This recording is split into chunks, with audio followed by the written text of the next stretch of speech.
Hey guys, welcome to part 1 of What If Naruto Was Insane Like Gaara. If you enjoy the video then like, share and subscribe and also comment your thoughts as it inspires me to make more such videos, and remember to check out my playlist section for other interesting stories. So let's get started. Prologue. The mistake of the century. A vicious roar rang out, followed by an immense wave of killer intent so strong that hundreds of infants and seniors died by the immense pressure felt.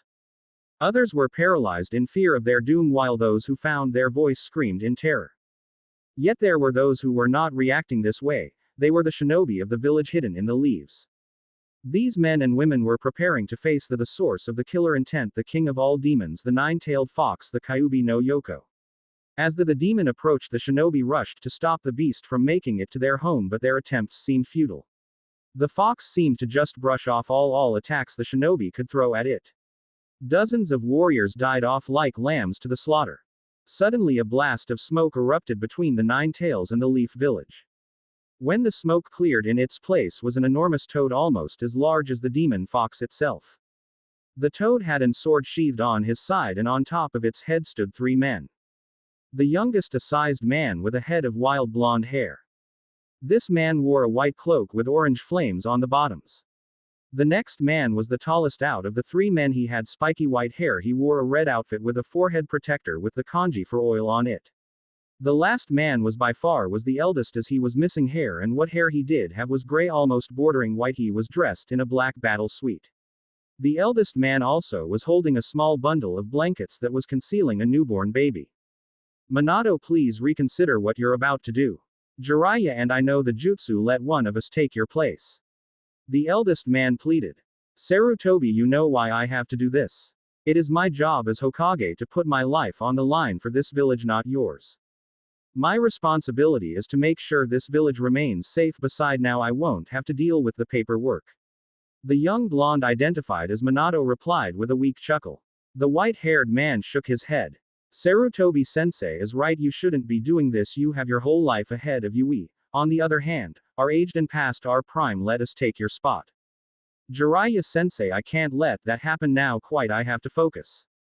Minato replied before he began a long series of hand signs. Bunta, get us in close, on my mark. The giant toad nodded as he went into battle against the Nine Tails. Seeing the toad approach, the shinobi retreated to a safe location. The large toad began to battle the Nine Tails fox while Minato continued his hand signs. Suddenly Minato stopped and shouted, Gamabunta now. The giant toad jumped at the Nine Tails and pierced it in the foot his sword. The fox yelped in pain and used one of its tails to attack Gamabunta, hitting the gigantic toad in the eye. Then suddenly a spectral hand shot from Minato's chest and grew in size until it was larger than a house. The hand then extended until it reached into the Nine Tails' chest. Instantly to Minato and the Kyuubi, the death god appeared to be reaching through Minato and into the fox's chest. With a hard tug, the death god pulled the Kyuubi's soul and chakra out of its body. Instantly Minato rushed to Sarutobi, who had already opened the blankets to reveal the sleeping baby, pulled out some ink and a pen and began writing on the infant's stomach. Minato then proceeded to copy the same seal onto his own stomach. Once finished, Minato placed a palm on the baby's hand and shouted, seal. The demonic chakra that in the death god's hands went shooting toward the group. It then split in two, with one half seeping into the Naruto's stomach while the other half doing the same with Minato's stomach. It's finished, Minato murmured before he collapsed to his knees. Hand me Naruto. I'd like to hold my son one final time before I die. Sarutobi nodded before handing the baby, who had just woken up, to Minato. The adult blonde smiled gently at his child before kissing him on the forehead. Remember son, your mother and I always will love you. Minato then handed Naruto to Sarutobi again before he fell on his side with a final breath. Jiraiya shook his head, he was and always will. The man never got to continue as suddenly the Kyuubi's chakra poured out of Minato's body and began circling Naruto. On reflex, Sarutobi jumped back, but to his surprise Naruto remained in the same spot, floating in a sphere of red chakra. As more chakra seeped out of Minato, the sphere grew until it was the size of a large bedroom, and so thick Naruto wasn't visible, but his cries of pain were still heard. Then chakra stopped seeping out of Minato and the ball stopped growing. Sarutobi and Jiraiya watched as ball began to seep into Naruto and his cries increased. Within a few moments all the chakra had seeped into the infant and he fell but was caught by Jiraiya before he could land on Gamabunta's head. What happened? Sarutobi asked with a slight tremor of fear his voice. Jiraiya examined the baby to find that the only thing changed about Naruto was he had 3 marks on each that resembled whiskers. I'm not sure when Minato explained it, this shouldn't have happened. Now Naruto has all of Kyuubi's chakra sealed into him instead of half. Jiraiya said with a sigh. Sarutobi-sensei, we can't tell anybody about this. You're right, but now I have to explain this to the council. I fear life won't be easy for little Naruto if the results of the meeting are bad enough. Sarutobi said as his face became sullen. Chapter 1 We created a monster. Sarutobi entered the council chamber with Naruto in his arms and immediately noticed that every spot was aging. Man then began his mental check. Let's see Shibi Aburame, Chusa Akamichi, Hiashi Hyuga. Strange, why is Ashi's wife here? Anyways, Shikaku Nara is sleeping, Fugaku Uchiha, and Inoichi Yamanaka. Danzo, Homura, and Kaharu are here as well. Finally the civilian council. We'll here goes nothing. Silence. Sarutobi shouted. For the last hour after explaining the events of the Kyuubi battle, the sealing of the demon inside Naruto, and Minato's death, Sarutobi had put up with the civilian council demanding Naruto's death, and was he finally fed up? Naruto won't be killed because you all hold a grudge against the Kyuubi. Most of you forget that the Yondaime was something of an expert when it came to sealing. I believe his method of handling the fox will be efficient. Based on your reactions, this information has become an S-class secret. Any who tell of Naruto's status as a Jinchuriku will be sentenced to death. Now, unless anybody has anything to say, let's continue. For a moment it appeared as if the civilian council would continue, but a blast of killer intent that even unnerved the clan heads in the room, silenced any remarks the civilians had. Now then, the next matter of business will be, what is to become of young Naruto? Usually he, like the other parentless children, would go to an orphanage, but Naruto's situation is too delicate for that. Any suggestions? Sarutobi asks. Lord Hokage, with the Uchiha, one of the more powerful clans in the village, I think it would be best if we adopt the child, that way can handle the boy if something happens. A well-built man stated from his seat. I like that idea, Fugaku-san, but I think have somebody better suited to handling Naruto, in case the fox takes over. Sarutobi replied. As you all know, the Shodai had the special ability to control wood. This in turn allowed him to control the tailed beast. A young man by the name of Tenzo was the unfortunate subject of Orochimaru's experiments, these dealing with the Shodai's DNA. After Orochimaru left, he assumed every one of his test subjects had died, but that was not the case. Tenzo lived and has the abilities of the Shodai. I think it would be best if he was made the boy's guardian. Are there any opposed to this? Sarutobi asks. He waited for somebody to say something, but when nobody responded, he nodded. Okay, this meeting is adjourned. Sarutobi then exited the council room and went to his office. Arriving at his office, Sarutobi sighed. Dog, go find me cat. Tell him this is a matter of utmost importance. A chuckle was heard before a gust of wind filled the room. Damn it. Kakashi's always listening in on the council meetings. If the boy was a gossip, the village's secrets would be all but open to the public. Sarutobi thought with a sigh. A few moments later, a swirl of leaves appeared and an Anbu stood at attention. Ah, cat, you can take off your mask and get comfortable, we might be here for a while. The Anbu nodded, took off his mask before sitting in a chair. You needed me, Hokage-sama? The Anbu asks. Yes, Tenzo, I have a favor to ask of you. Tenzo motioned for the Sarutobi to continue. I would like you to adopt the baby. Sarutobi finished gesturing to a crib where Naruto was sleeping peacefully. Tenzo immediately shot out of his chair and began voicing his opinion. What? Why? Hokage-sama, surely somebody else is better suited for the job. How? Tenzo, I wouldn't have asked you to do this if I didn't have my reasons. Now calm down so I can explain. Sarutobi replied, interrupting Tenzo's rant. The Anbu nodded before seating back in his chair. Now what I'm about to tell you is an S-class secret. Little Naruto here is no ordinary orphan. This baby is the sole reason this village is still standing. Naruto here is the Jinchuriku of the Kyuubi. To Sarutobi's surprise, Tenzo didn't seem surprised in the slightest, he simply nodded. I see, with me ability to control demons just like the Shodai Hokage, you want me to make sure in the fox ever takes over that I'm there to control it, right? Sarutobi simply nodded. All right, on to conditions. First, Naruto's living expenses will be covered, and second, under no circumstances will I be ordered to kill the boy. Sarutobi smirked. You drive a hard bargain, but you have a deal, Tenzo. One more thing, call me Yamato. Tenzo just has too many bad memories. Tenzo added, suppressing a shiver. Of course, Yamato. I completely understand. Sarutobi replied with a solemn expression.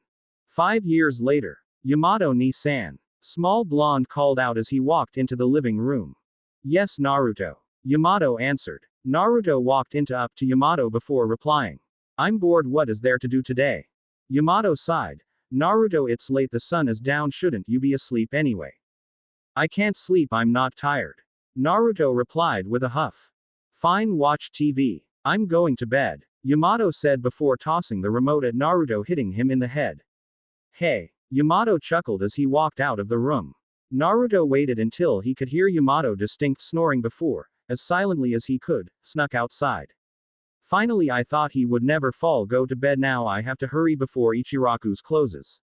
Naruto whispered to nobody in general before taking off to his favorite ramen stand. Just down this block, ramen here I company. Suddenly a shuriken passed by Naruto, barely missing. What the? Hey demon, we're here to finally put an end to you. A voice called out, followed by a wave of cheers. Naruto turned to see large mob of villages behind, all armed in some way. What do you mean? Naruto asked, his body trembling in fear. Exactly what we said, we're to finish what the Yondaime started. You're going to die today, demon. Another voice called out. Before Naruto had time to respond, a kunai shot out of the crowd and hit him in the leg. Ah! Naruto screamed, but this only seemed to excite the crowd. Then a large man ran out of the group and charged Naruto. He was wielding a rusted sword and he swung it wildly as he ran. As he got close, he took a wide swing at Naruto. Reacting on instinct, Naruto jumped back to avoid the strike.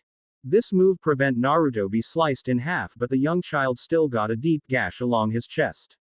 Naruto covered the wound with his arm and bit back a scream.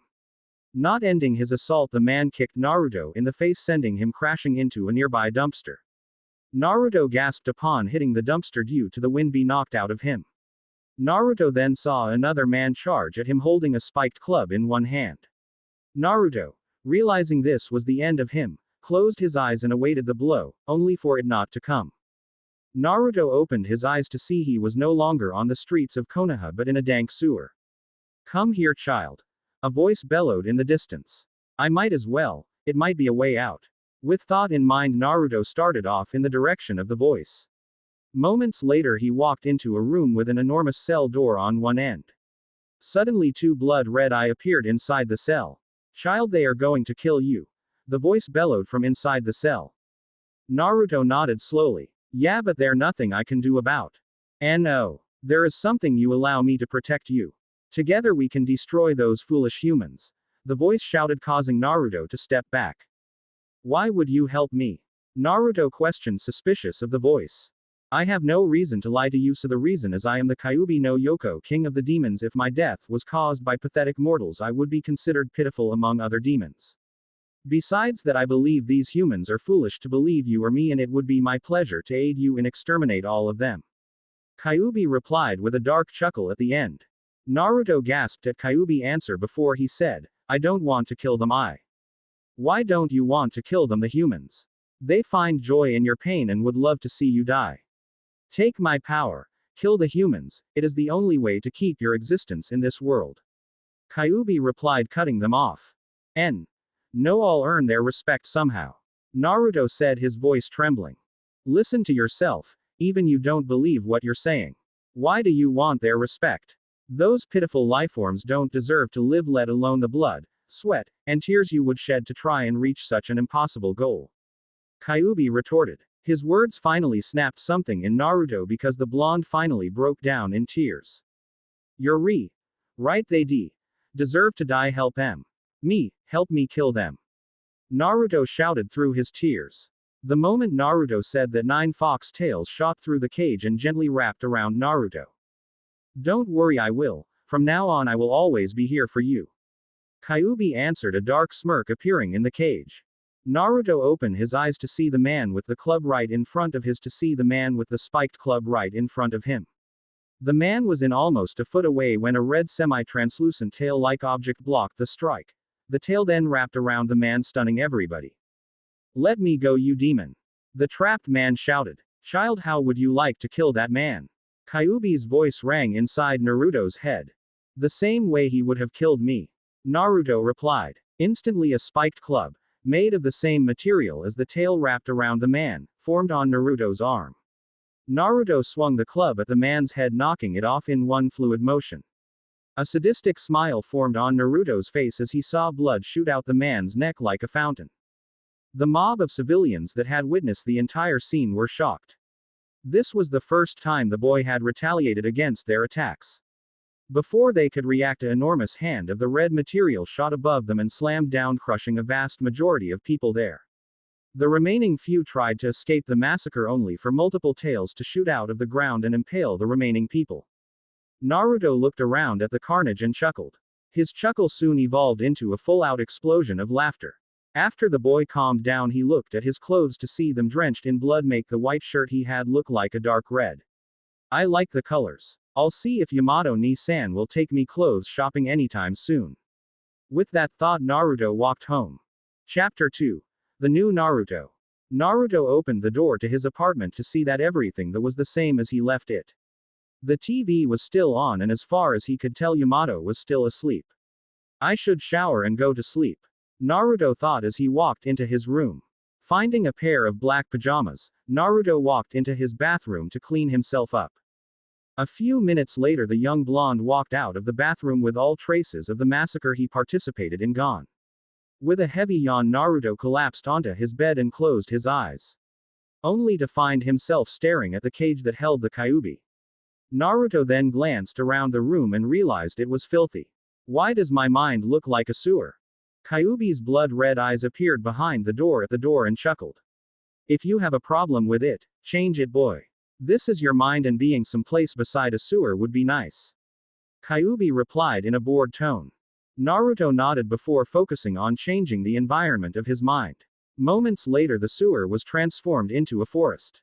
"A forest, how creative," Kyuubi mumbled with a sigh. Naruto glared but said nothing. "Oh. Okay, enough of the idle chat. I brought you here for a reason.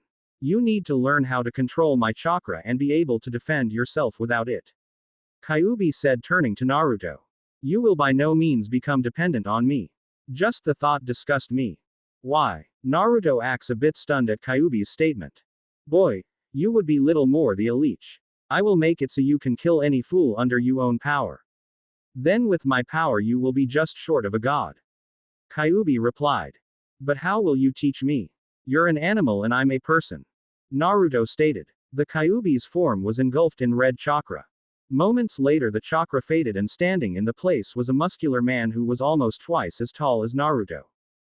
The man had short red hair that was finely kept. The man wore a red cloak, and flowing behind him were 9 red fox tails. "When we reach that portion of you training, this is how I will train you." An explosion of the red chakra later, Kyuubi had returned to his enormous fox form. "Now you first learn how to draw upon my chakra in an instant and form weapons from it. You need not worry about using it as defense, I will always handle that," Kyuubi said. "How do I draw out you chakra?" Naruto asks. The Kyuubi paused and pondered how to phrase it so the young child will understand. Finally satisfied with an answer, Kyuubi replied, "Simply envision the seal on you and then draw out the chakra. As you progress you will be able to draw it out on a whim." Naruto nodded, and for the rest of the night Naruto worked on drawing out Kyuubi's chakra, then increasing the speed he could do it. Yamato woke with a jolt. Being part of Anbu had increased his senses quite a bit, and the moment he slipped into consciousness he knew the coppery scent in the air could be only one thing: blood. Rushing out of his room, Yamato sprinted to where the smell was thickest. His fear increased tenfold when the smell led to Naruto's room and the door was shut. Yamato slammed the door open to find Naruto sleeping peacefully on his bed. With a sigh of relief, Yamato walked out the room, not caring where the smell had come from.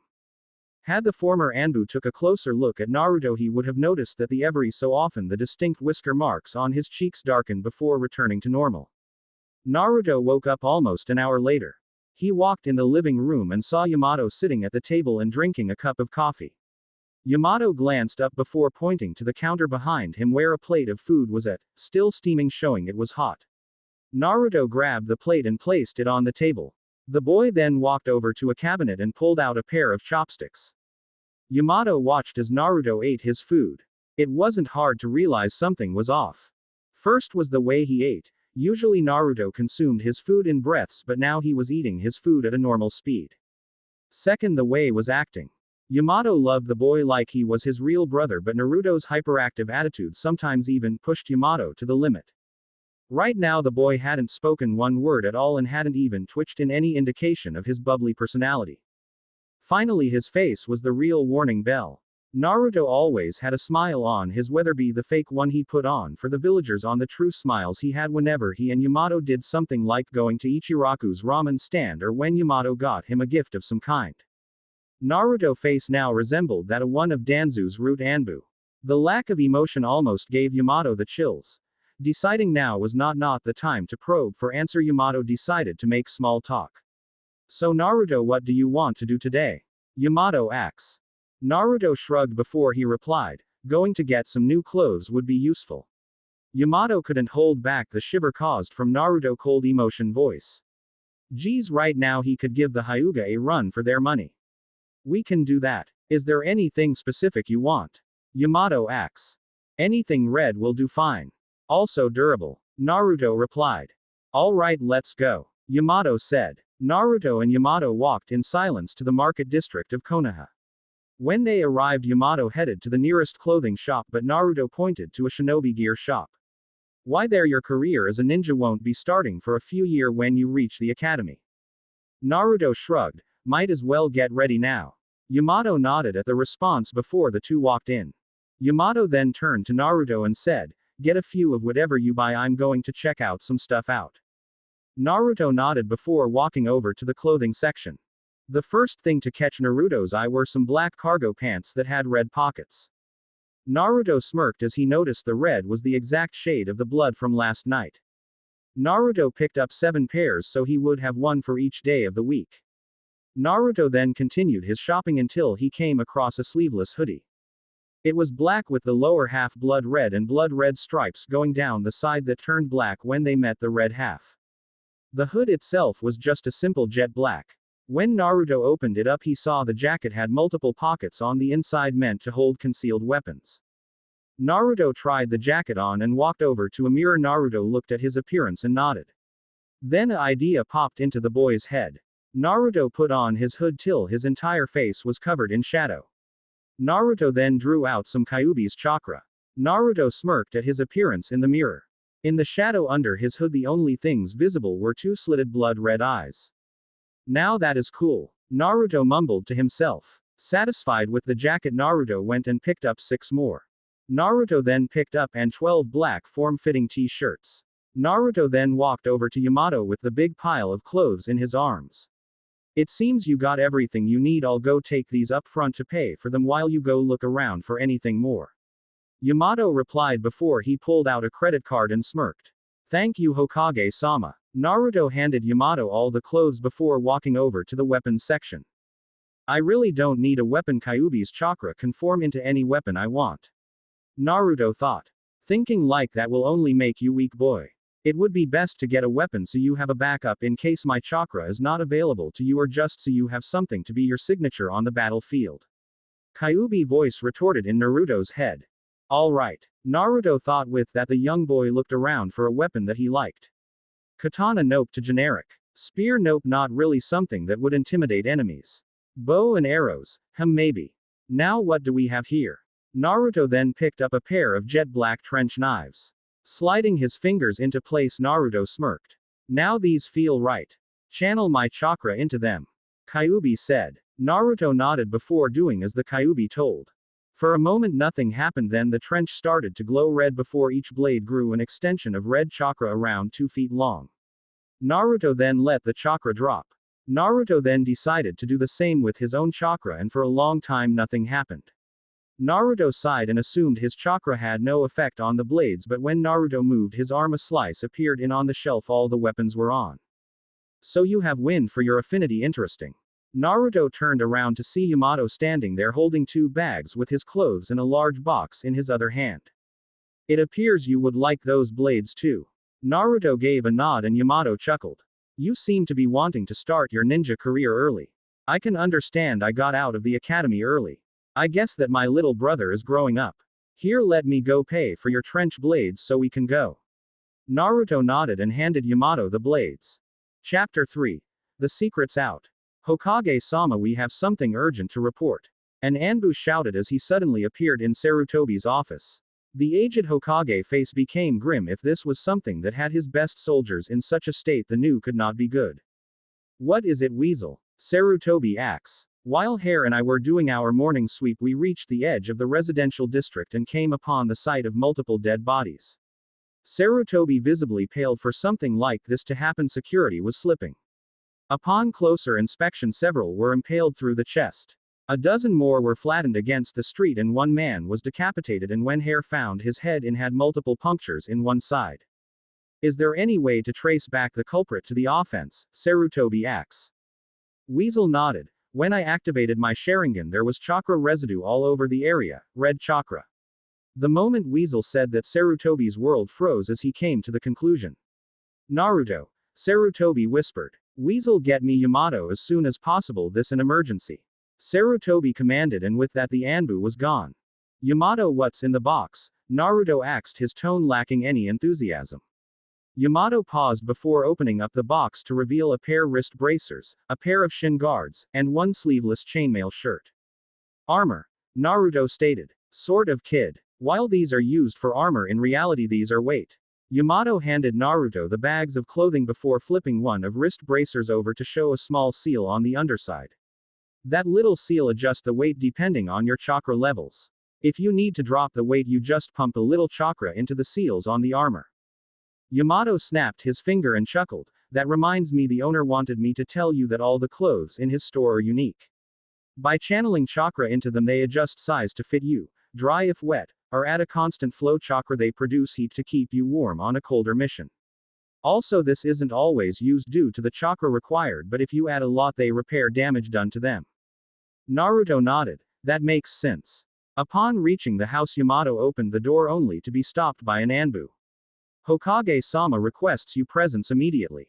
Yamato nodded while turning to Naruto. Make yourself some instant ramen to snack on. I'll be home as soon as possible. With that said, Yamato and the Anbu disappeared. Sarutobi sighed as Yamato and Weasel both appeared in the room. This conversation would not be easy. Thank you, Weasel, you are dismissed. Sarutobi paused as the Anbu exited the room. Yamato, some drastic news has been reported to me concerning Naruto. It seems that last night Naruto killed multiple civilians using the Kyuubi's chakra. Now, while I doubt the boy did this unjustly, that doesn't mean the situation can be dismissed. You're right, Hokage-sama, but what do you intend to do about? Yamato asks. There will be a council meeting to discuss the incident later on today. In all honesty, I expect them to have me revoke the law about Naruto's status as a Jinchuriku, if not demand the boy's death. While I can convince them to let the boy live, I will probably have to compromise and remove the law. You want me to stop him, don't you, Hokage-sama? You want me to kill him if he kills again, don't you? The aged ninja sighed. I thought so. In all honesty, if Naruto was attacked and killed those people in self-defense, I can't punish, and if he's attacked and kills his attackers, I won't be aiding them. Sarutobi glared and stood from his chair. You forget your place, soldier. If I tell you to stop the boy attacks, you will do such. Yamato met Sarutobi's glare with one of his own. With all due respect, Hokage-sama, I can't in good conscience hurt my little brother for defending himself. If he attacks first, I'll handle him, but unless that occurs, the fools in this village will receive no help from me. They created their own monster and it's their problem. Good afternoon, sir. With that said, Yamato exited the office, slamming the door as he left. Sarutobi slumped back into his chair. Things in the village have just made a horrible turn for the worse. I'm sorry, Minato, I failed to save your son, and now he's started on a path to become the thing that you tried to save this village from. The village council sat patiently as the third Hokage entered the room with a sullen expression on his face. Many had been surprised when their leader had called for an unexpected meeting. Now they waited to hear what had brought out this summoning. Council members, I brought you here to address an incident that occurred last night. One 5-year-old Naruto Uzumaki was attacked by a mob of villagers for unknown reason. In self-defense, the boy unleashed some of the Kyuubi's chakra to brutally massacre his attackers. Sarutobi said while gauging the reaction of the council's reaction. He was unsurprised when the civilian members immediately began calling for the boy's death, but to his shock a majority of the clan heads also demanded the boy be executed. In fact, the only people not demanding the boy be killed were the Aburame, Hyuga, Nara, Akamichi, and Yamanaka. Even Danzo and his old teammates wanted Naruto finished. Enough. Naruto won't be killed due for several reasons. Sarutobi stated, angering a vast majority of the council. What reasons do you have to keep it alive after the beast has showed its true colors? Sume Inuzuka shouted. First, the boy will be an extremely valuable asset to the ninja force once trained. Second, his actions were in self-defense. And finally, the only single person capable of killing Naruto refuses to do so. I also remember part of our deal was that Yamato would not be required to kill Naruto. Sarutobi replied, thinking the last part. Well, if that is the case, your law regarding it should be nullified. If for nothing else, it will protect our children from the demon. A tall member of the civilian council demanded. Sarutobi cringed. The fact that everybody seemed intent referring Naruto as demon and beast, and the fact that he had been dead on in his assumption, was slightly unsettling, even for him. Fine, my law will from this point on is nullified. Naruto's status as Jinchuriku, from this point on, is open to the public. Meeting dismissed. Naruto looked at the mirror. With his new outfit on, he was pretty intimidating. The boy glared at the mirror and drew out some Kyuubi's chakra. Now, if they want to call me a demon, I can show them a demon. Naruto mumbled to himself. Naruto looked at the weights in the box. Might as well. Naruto then proceeded to take off his shirt and jacket and put on the chainmail shirt. Replacing his shirt and jacket, Naruto added his wrist bracers and shin guards. For a moment the boy thought they were defective, but then his body almost collapsed at the sudden weight added to his person. Wow, it feels like somebody dropped a ton on me. Well, the weights tend to increase while you sleep because that is when chakra is recovered and capacity is increased. So this is the only time you'll feel such an increase in weight during waking times. Also, don't ever take those weights off. It's more effective that way. Yamato said, coming into view behind Naruto. Naruto nodded and Yamato both walked into the living room. Naruto, there is something I need to ask you. Naruto nodded, so Yamato continued. What happened last night with the mob? I killed them and I know about the Kyuubi. Naruto replied, simply leaving Yamato shocked. The boy had just answered the question like they were talking something like the weather. Yamato paused for a moment longer to collect himself before continuing. Well, there was a law preventing people to talk about you and the Kyuubi. 'Cause of murder incident, that law about talking about you being a host will be dropped. Now making friends will be near impossible. I don't have friends now. I doubt I will need or want them, so can we just start training? Naruto answered. Yamato nodded hesitantly. Naruto, why couldn't I have been there to protect him? Then none of this mess would have ever happened. Alright, it's kind of late. I will start you off with taijutsu and physical training. Every morning I want you to sprint 5 laps around the village. Once you're finished, I want you to do 100 push-ups, 200 sit-ups, and 200 squats. Once you finish that, we will work on the taijutsu form in this scroll. Right, start your laps. Yamato said as he pointed at a path frequently used by taijutsu experts to run around the entire village. Naruto nodded before taking off down the path. Naruto sighed. These stupid weights make this impossible. The young blonde was only in his second lap and it had taken him a couple of hours already. In fact, the blonde was so immersed in his mental ranting he didn't notice the person walking in his path until he ran into them. With Naruto's greater speed, the collision resulted in the Naruto to fall on top of the person. Naruto brought from his shocked look to see he was currently on top of a girl around his age with lavender eyes that had no visible pupils. Naruto was about to say something when a voice shouted out, "The demons attacking the Hyuga heiress." Within moments the two children were surrounded by mobs so large that Naruto was surprised he didn't notice all the people in the area. Getting up slowly, Naruto glanced around him to see how many people there were. "Leave me alone," he growled. His voice caused a few people to back off, but a man with 2 triangles under his eyes smirked. The fox has finally grown a little backbone. That's interesting, but I hate to inform you I'm one of the best Chunin of Inuzuka, so you're going to die, demon brat. The crowd cheer for the man's threat and he smirked. Now demon, die. The man shouted, throwing a handful of kunai and shuriken at Naruto. Suddenly tails of Kyuubi's chakra shot from Naruto's lower back and blocked all the projectiles, leaving a stunned crowd. I warned you, Naruto said with a sadistic grin painted on his face. Naruto shot his arm forward and a chakra arm extended out, capturing the stunned ninja. Now fool, die. Naruto closed his hand, causing the chakra extension to mimic him. The group looked to see a puff of smoke and Naruto chakra hand enclosed around a crushed log. Cheap trick, come face me like a man. Naruto growled. Suddenly one of the tails shot to the left of Naruto.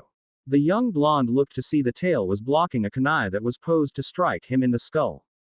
The Inuzuka Chunin gaped at the red appendage blocking his weapon while Naruto frowned. You're boring. The man glared and was about to respond when suddenly the distinct sound of flesh being pierced echoed through the area. The man looked down to see one of the chakra tails sticking out of his chest. The tail then ripped upwards, splitting the man's neck and head in half.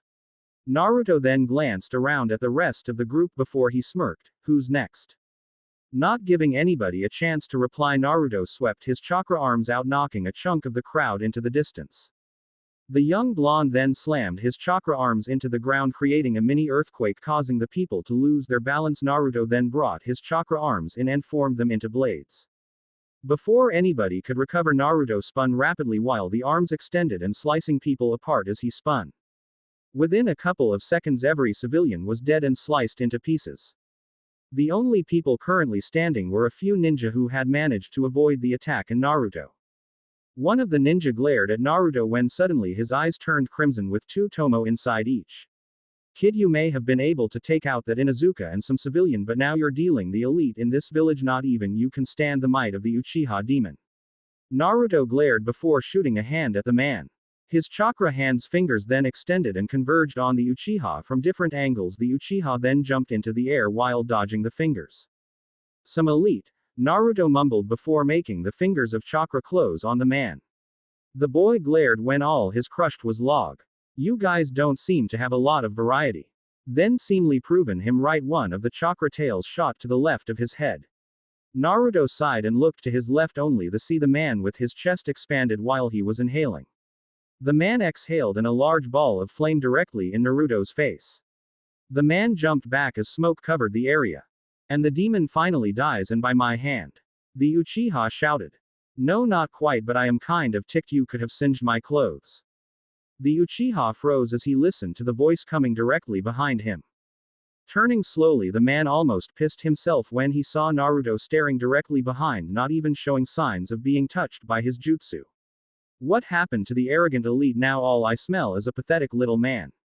Not given the man time to reply, Naruto thrust one of his chakra arms through the man's stomach. The man gasped, but in one act of desperation strung through a short series of hand signs before expelling another fireball through his mouth. The Uchiha male let loose a gasp when the smoke cleared and one the chakra tails had extended and completely wrapped the young blonde. What made you think doing it a second time would increase the chances of success? Naruto replied. Naruto ripped his chakra arm out of the man's chest, taking a few organs with him, and watched as the man crumpled to the ground. Naruto then stopped when he noticed there were several men just staring, paralyzed in fear. Oh my goodness, where are my manners? How could I forget about all of you? Sorry, let me make amends. Naruto stated in mock embarrassment. Naruto made the chakra tails plunge into the ground. Two of the men were too shocked to move as the tails emerged from the ground and plunged into their skulls, but the final man ducked and jumped back to avoid the deadly tail. Hey demon, just let me live. I promise I will never attack you again. The man begged as he backed away from Naruto. Would you have let me live if I couldn't defend myself? Naruto asked with a glare. The man opened his mouth but nothing coherent came out. I didn't think so. The man panicked and began looking around frantically, but Naruto was nowhere to be found. The man sighed in relief and began walking away. Then before he could take 5 steps, he grasped his throat as it began to bleed out profusely. Standing right next to the man was Naruto as he was admiring his trench knives. These babies are just too nice. Naruto murmured to himself as the man fell over. Sighing in contentment, Naruto wiped the blood off his blade with a clean patch of the man's shirt. Naruto started to walk back home when he stepped on something that made a soft grunt. Looking down, Naruto noticed it was the person who he had ran into earlier. "Hey, get up, it's over," Naruto said in a dead voice. The little girl slowly got up and looked at Naruto in, from what he could tell, fear and awe. "Why did you kill all those people?" she asked, her body trembling as badly as her voice. "They would have killed me," Naruto replied plainly. "Why?" the girl asks. "I'm only a monster. A monster that they believe needs to be killed," Naruto answered. "Why you don't look like a monster?" the girl responded. Naruto looked her in the eye before drawing some of Kyuubi's make his eye glow red and turning his pupils into vertical slits. The girl tilted her to the side while looking at Naruto's eyes in interest. "They said you're a monster because you have kitty eyes?" the girl asked, confused. "No, they're not kitty eyes. They're fox eyes, the nine-tails fox's eyes. I have it sealed inside me and everybody blames me for the people it killed," Naruto replied. "Did you kill those people?" the girl asks. Naruto just shook his head. "Then why did they blame you?" Naruto was about to respond when he found he didn't have an answer. Then Kyuubi's hearty laughter bellowed in his head. "Leave to a child to realize something a vast majority of your village couldn't," the demon bellowed through his chuckling. "Well, I should be going," Naruto said as he began to walk away. Wait, what's your name?" the girl asks. Naruto didn't even stop. "I'm Hinata." Naruto paused. "Naruto," he said before continued to walk on. Chapter 4. First day. "Wake up, princess, it's time for school." Naruto groaned as he mentally cursed Yamato's ability to be so active at such ungodly hours of the day. With much difficulty, the soon-to-be 9-year-old blonde got out of bed and got ready for his first day of school. "Well, it's about time. I thought for a minute I might have to burn your hair again to wake you up," Yamato stated as Naruto walked into the kitchen and sat down. Said blonde shivered at the memory of his brother burning his hair with a low-level fire jutsu. The results had left Naruto with bald patches on his head for weeks, and Kyuubi would roll in laughter for almost a half an hour every night when he went into his subconscious to train with the demon. "Why do I have to go to school? You, the Hokage, and I all know it's a waste of time. Can't I just enlist in the shinobi forces now?" Naruto asks. "You can't enlist now because no shinobi will work with you. The reason you have to go to the academy is so the Hokage and I can find you teammates that won't be so frightened of you that they won't be able to pull off missions. We've been over this before," Yamato replied with an exasperated sigh. "I don't see why I need a team. They wouldn't aid me like you go on about, and everybody knows it. Besides, these days I can handle myself in any situation," Naruto argued. "Well, that might be well and good, but until you have at least earned the rank of Chunin you won't be doing any solo missions, and even at that they will be sparse until you reach elite Junin or Anbu," Yamato retorted. "Fine, but I'm not responsible for fatal or near-fatal injuries student at the academy receive in the next few years," Naruto replied with a dark smirk growing on his face. Before Naruto could walk out the door, Yamato grabbed Naruto by the hood of his jacket. "While killing the adults of this village who attack you I can live with because they deserve it, there will be no senseless killing of your peers and future comrades. If I find you killed any student in cold blood I will handle you personally," Yamato stated, his voice cold as ice. The two stood like that with Yamato holding onto Naruto's hood for a few intense, tension-filled minutes. Then with a quick jerk Naruto pulled his hood free from Yamato's grasp. "Like you could," the boy replied as he walked out the door. "But because you act so nicely, I won't kill anybody that doesn't come at me first, brother," Naruto added, his voice dripping with malice so thick that Yamato feared he had just made things worse for the kids at the academy. The killing intent filling the area Naruto occupied as he walked to school made every living creature avoid Naruto like he was the plague. To some it even looked like the buildings were giving the enraged blonde a wide berth. "The asshole thinks he can threaten me like that. I will end his existence just like every other fool who has crossed my path. Wait, no, what am I saying? If there are any people I should spare should I decide to render this village a meteor crash zone, it would have to be Yamato, Ichiraku and Ayame. Wait, there's also that girl I met all those years ago, Hinata. I wouldn't kill her if I could help it." With his rage subsided, Naruto's killer intent faded and continued on his path to the ninja academy. Iruka was not having a good day. First, he had split coffee on his new pair of ninja pants. Second, when he arrived to his classroom, he found all his papers were in disarray and chewed by rodents. Finally, once he had organized all his paper and checked out his classroom attendance sheet and saw Uzumaki was in his class. Why do I have a feeling this is going to be a rough next few years? Iruka groaned in despair. Iruka got over his melodrama quickly when students started to enter the classroom. The final bell rang and looking around, Iruka almost gasped. The room was filled with every major clan heir in the village. Then Iruka had to do a double check, but his eyes weren't deceiving him. The demon was nowhere to be seen. Maybe it realized that it had no right to become a ninja in this village. Better yet, maybe somebody off the demon on its way here. Iruka thought with barely contained glee. Naruto was walking down the halls causally despite the fact the bell had rang. In fact, the blonde was enjoying the walk to class more than he thought he would enjoy actual class, and there was only one reason. The fear in the air was putting him in a great mood. As the blonde down the large halls of the school, every time somebody noticed him they would leave the immediate area as fast as possible, or in some of the weaker cases freeze in their spots trembling in fear. Naruto had to suppress laughing at the expense of the terrified souls. This is great, I haven't even thrown around any killer intent and these weaklings are already cowering away from me. If this how everybody acts, the academy is going to be more fun than I thought. Naruto thought, but being unable to suppress a sadistic grin caused even more people to avoid the ninja in training. Well, everybody is here except Uzumaki, so that leaves us with 19 kids, 5 of which are heir to clans Shino Aburame, Choji Akamaiki, Hinata Hyuga, Shikamaru Nara, and Ino Yamanaka, while Sasuke Uchiha and Kiba Inuzuka are both next in line for the title of heir. Another 3 students are related to members on the civilian council: Sakura Haruno, Tia Kurado, and Kanashi Tasuki. 4 students come from ninja couples while the rest are simply orphans. This has to be one of the royalist classes ever to come to the academy. Iruka thought as he finished mentally taking attendance.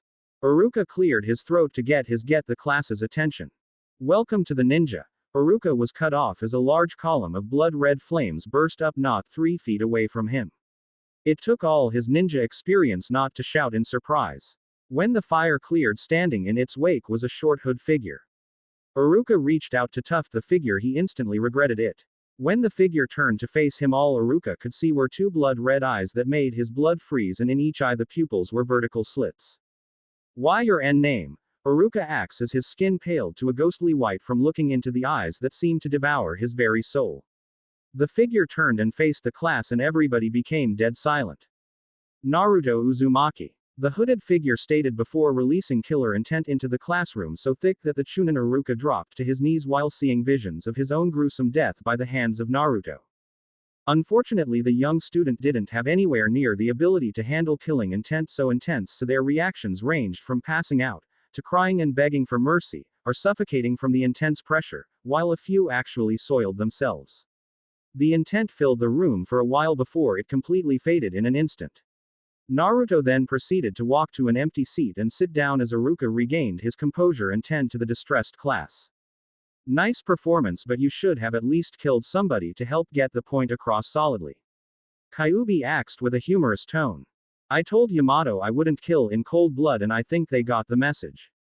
Naruto replied. These pathetic weaklings won't dare to even look at me funny now. A while later, after Iruka had finally returned the students to their normal states, he stood in front of the class and began to talk. Today you all begin your careers as ninja. From this point on you will be trained to handle the harsh realities of the ninja world.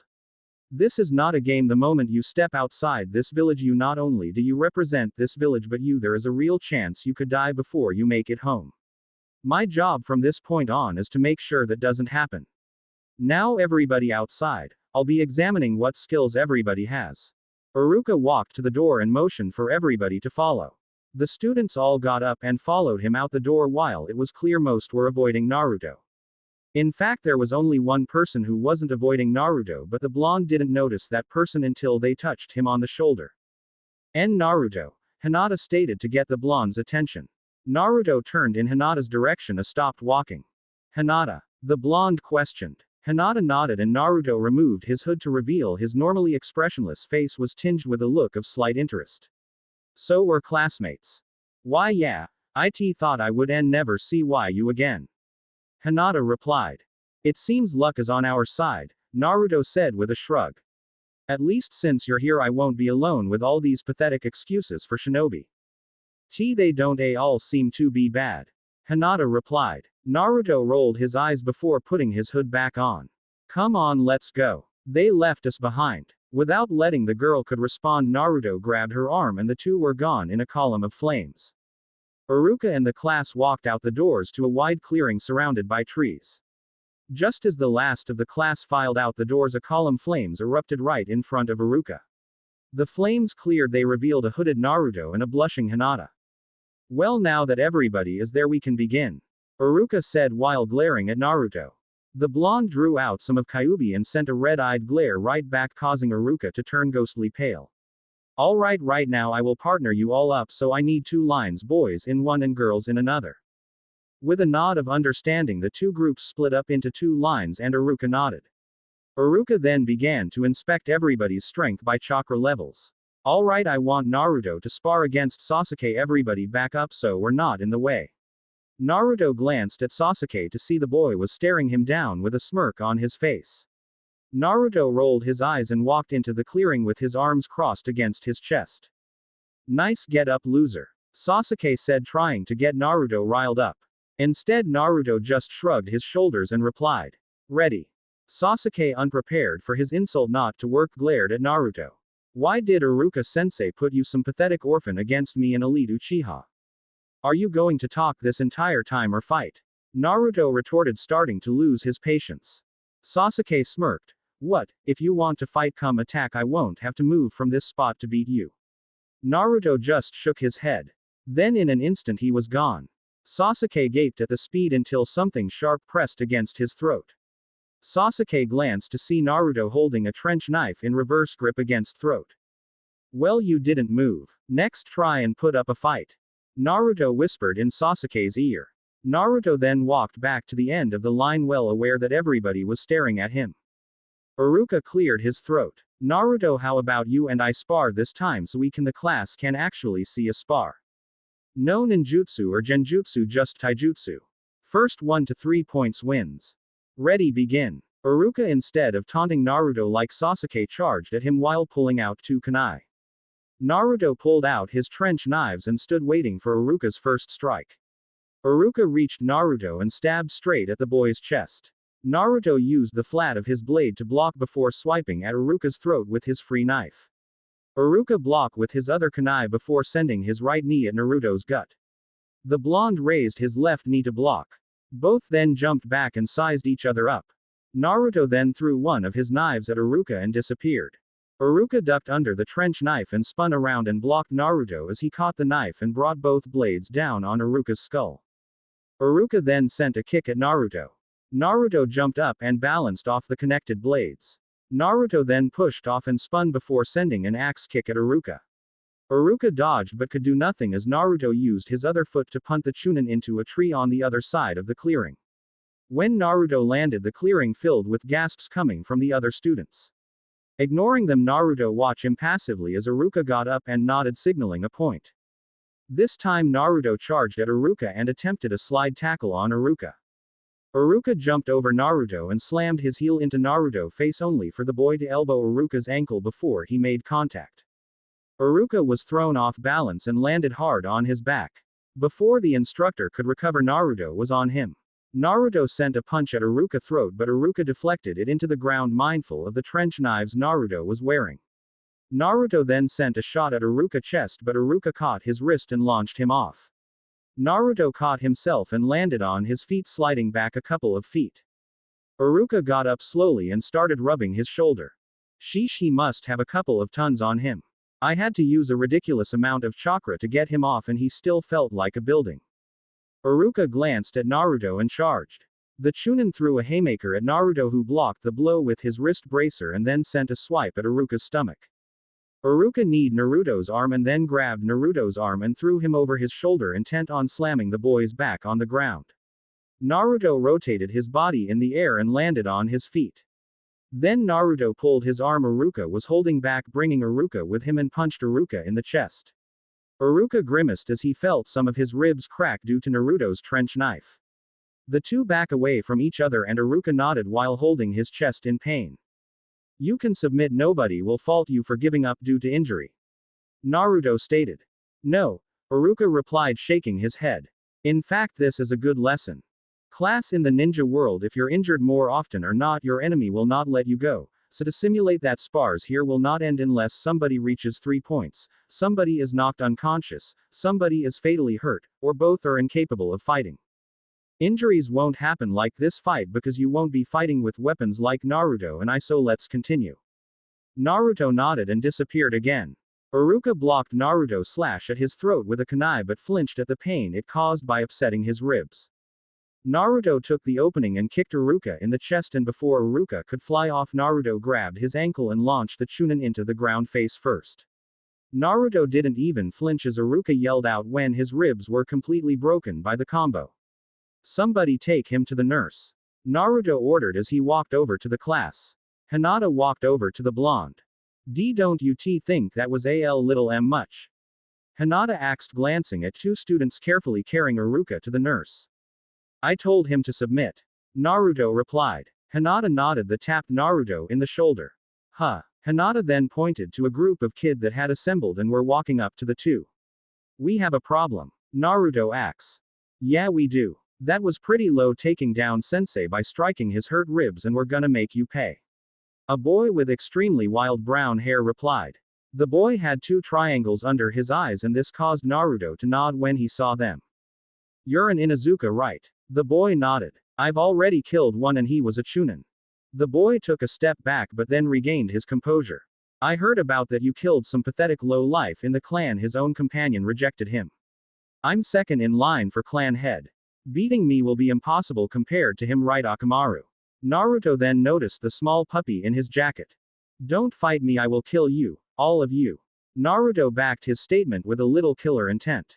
It wasn't as much as before, but it was still enough to bring the group to their knees. Come on, Hinata, Naruto said while gesturing to a door. Hinata nodded and the two walked back into the school. The moment the door closed, the killing intent faded and the kids all got up. He's dead, the boy growled. Chapter 5. Graduation Day. Alright class, today is your final exam. If you pass, you will become Genin of Konoha. The first portion of your exam will be a written test. You have 2 hours to finish it. Iruka stated as the class became utterly silent as he spoke. Mizuki, pass out the tests. Mizuki nodded before passing out a test form to everybody. Naruto looked at his test form and sighed. This is pointless. How is being able to pass this insultingly easy test going to prove somebody is capable of being a ninja? If anything, this test should be given to civilian and we should be given a test of our practical ninja skills. True, but stop whining over it and take the test. If I'm stuck in here, my host won't be a baby about trivial things. Kyuubi stated. Naruto just growled and began his test. Halfway through the test, Naruto flipped the page and noticed that the page had shimmered slightly. Rechecking the test, Naruto smirked. I see a genjutsu. Clever. Release. Naruto murmured and the entire test changed. Now that is testing ninja skills. Naruto thought before completing the test. As the blonde looked at the clock and saw there was still 40 minutes left, so following the lead of one Shikamaru Nara, the blonde drifted to sleep. Alright class, everybody come turn in your tests. Iruka said and smirked as he saw a few kids rushing to get in a few last questions. Once all the tests were turned in, Iruka addressed the class and said, alright, there will be an hour break so Mizuki and myself can grade the test. After the break we will have the taijutsu portion of the test. Naruto sighed before looking to Hinata and motioned for her to follow him.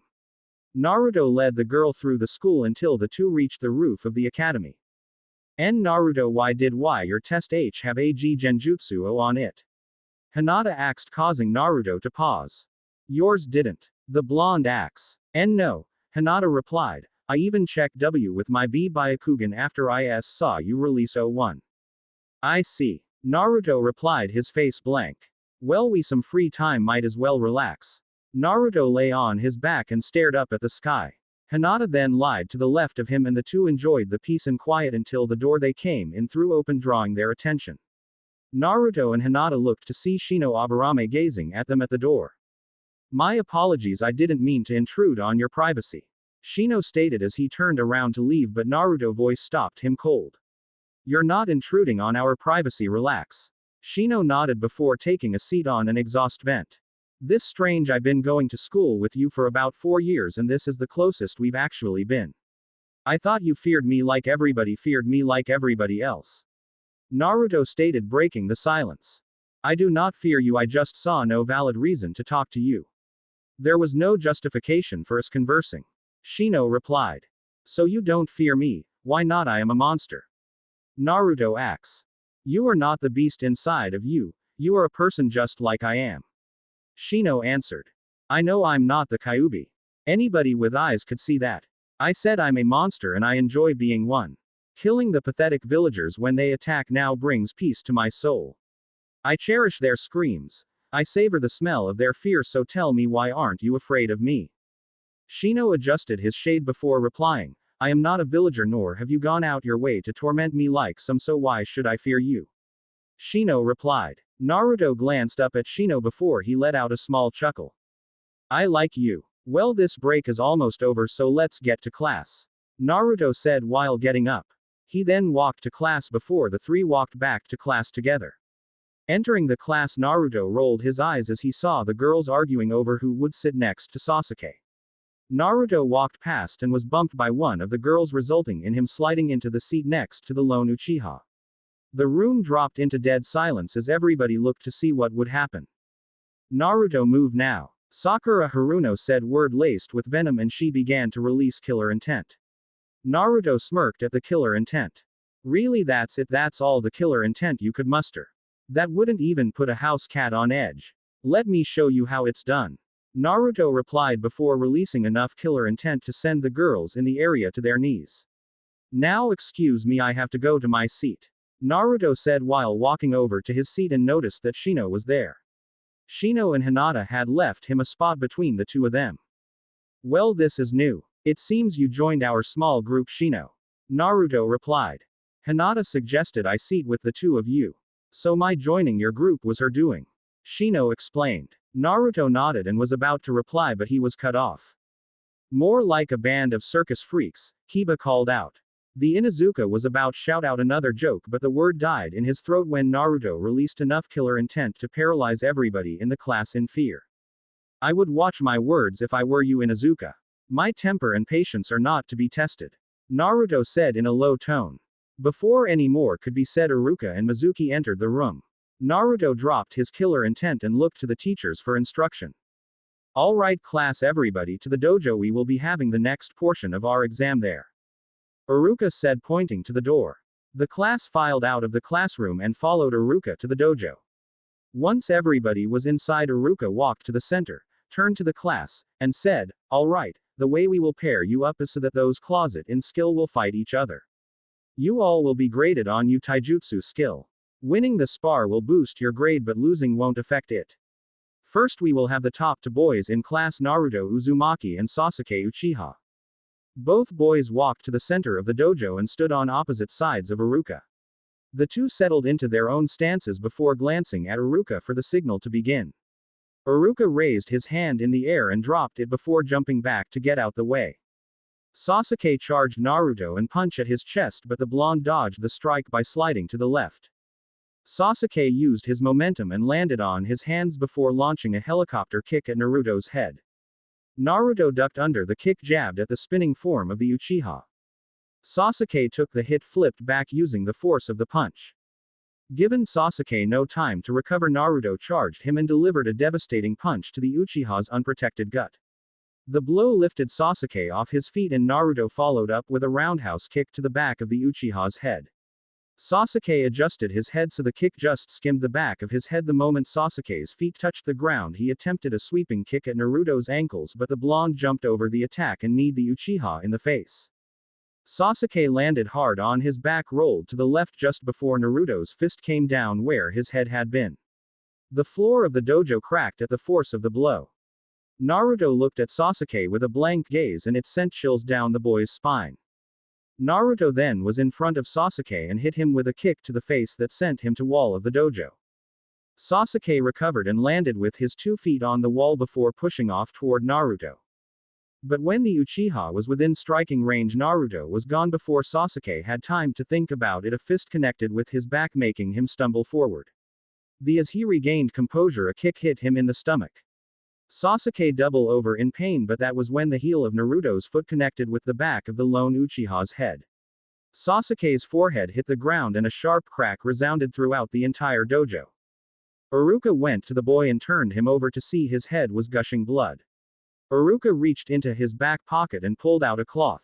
He pressed the cloth to the wound and motioned for Mizuki. Mizuki, take him to a nurse. The second teacher nodded and picked up the boy while keeping pressure on the cloth before exiting room. Naruto, you wear weights, correct? Iruka asked and Naruto nodded. Did you remove them to get the extra speed? Naruto shook his head. No, I was just letting the Uchiha get a sense of security. When assumed he could keep up with me, I increased my speed to finish him off. Naruto replied. Iruka didn't reply but looked to the other kids and said, now the top girls Hinata, Hyuga and Ino Yamanaka, you're next. Just like Naruto and Sasuke, Hinata and Ino walked to the center of the dojo on opposite sides of Iruka. Iruka paused to see if they were ready. Getting a nod from both girls, Iruka gestured for them to start and jumped back. Isn't it funny, both our men fought each other, and now we fight? Ino said. Hinata blushed at the thought of Naruto being her man but did not reply. He's not your man, Ino, pig. Sakura shouted. Ino ignored her and charged at Hinata. The platinum blonde jumped up to deliver an axe kick to Hinata's shoulder, but Hinata caught her foot and tapped Ino's calf with her pointer and middle fingers. Ino landed and jumped back. Ino then began rubbing her calf, trying to gain feeling back in her calf. Alright, not my smartest idea, Ino mumbled to herself. Raising back to her fighting stance, Ino charged Hinata again. This time Ino led with a feint at Hinata's midsection. The blonde smirked when Hinata fell for it and she struck with a quick jab at Hinata's face. Hinata using her flexibility, Hinata bent over backwards to dodge the strike. The moment her hands hit the ground, Hinata lashed out with a flip kick to Ino's chin. Predicting the move, Ino caught Hinata's ankle. Ino spun Hinata a few times before launching her toward the nearest wall. Hinata crashed into the wall and slid down and made no movement. Iruka-sensei, she's down. Call it. Ino said as she turned to face the instructor. Iruka just shook his head and stated, winner Hinata Hyuga. What? Ino shouted only to feel two fingers on the back of her head. I could have killed you, Ino-san. Hinata murmured, never turn your back on opponents. Hinata walked over to Naruto and Shino and the blonde smirked. You getting a mean streak, you've been hanging around me too much. You didn't even stutter either. Naruto stated, causing Hinata to blush. I didn't realize it. Hinata replied. Naruto sighed but couldn't respond before Iruka got the class's attention again. Next pair will be Shino Aburame and Kanashi Tsuki. Shino walked up and stood face to face with a tall boy with dark green hair. The boy wore a forest green long sleeve shirt and navy blue ninja pants. Iruka paused and both boys nodded. Iruka gestured for them to begin and jumped back. Kanashi charged forward and jumped over Shino, then sent a roundhouse kick at Shino's face. Shino, without turning to face his opponent, ducked under the kick and swept Kanashi's legs from under him. Not giving the boy the time to, Shino turned and punched Kanashi in the throat. While the boy was gagging, Shino jumped up and brought both his feet down on Kanashi's chest hard. The boy gasped as the air escaped his lungs. Before Shino could attack again, Iruka stopped him. Alright, I must have misjudged both of your skill levels. This match is over. Winner Shino Aburame.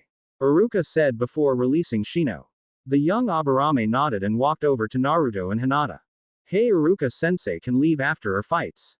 Naruto asks. Iruka shrugged and nodded. Just be back in the class by 1 so we can perform the final portion of the exam. Naruto nodded and walked out of the room with Hinata.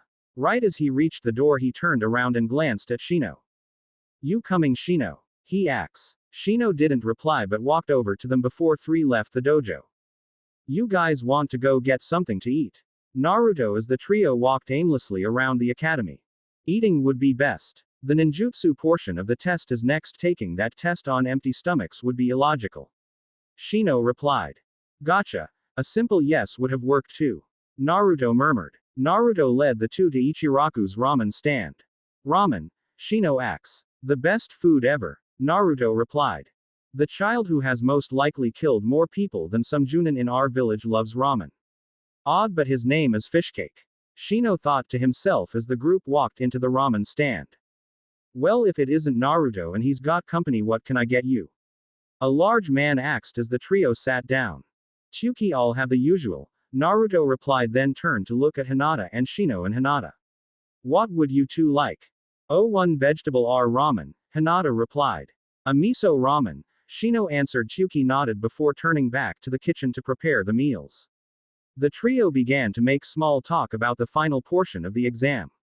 Girl in her late teens or early 20s came out the kitchen and smirked. Well, it looks like little Naruto-chan has finally brought some friends. The girl stated with a giggle. Naruto rolled his eyes but gestured to the girl. Hinata, Shino, this is Ayame. Ayame, my friends are Hinata Hyuga and Shino Aburame. Naruto replied curtly before trying to ignoring Ayame's devious smirk. So Naruto, how long have you known the cutie and Mr. Mysterious?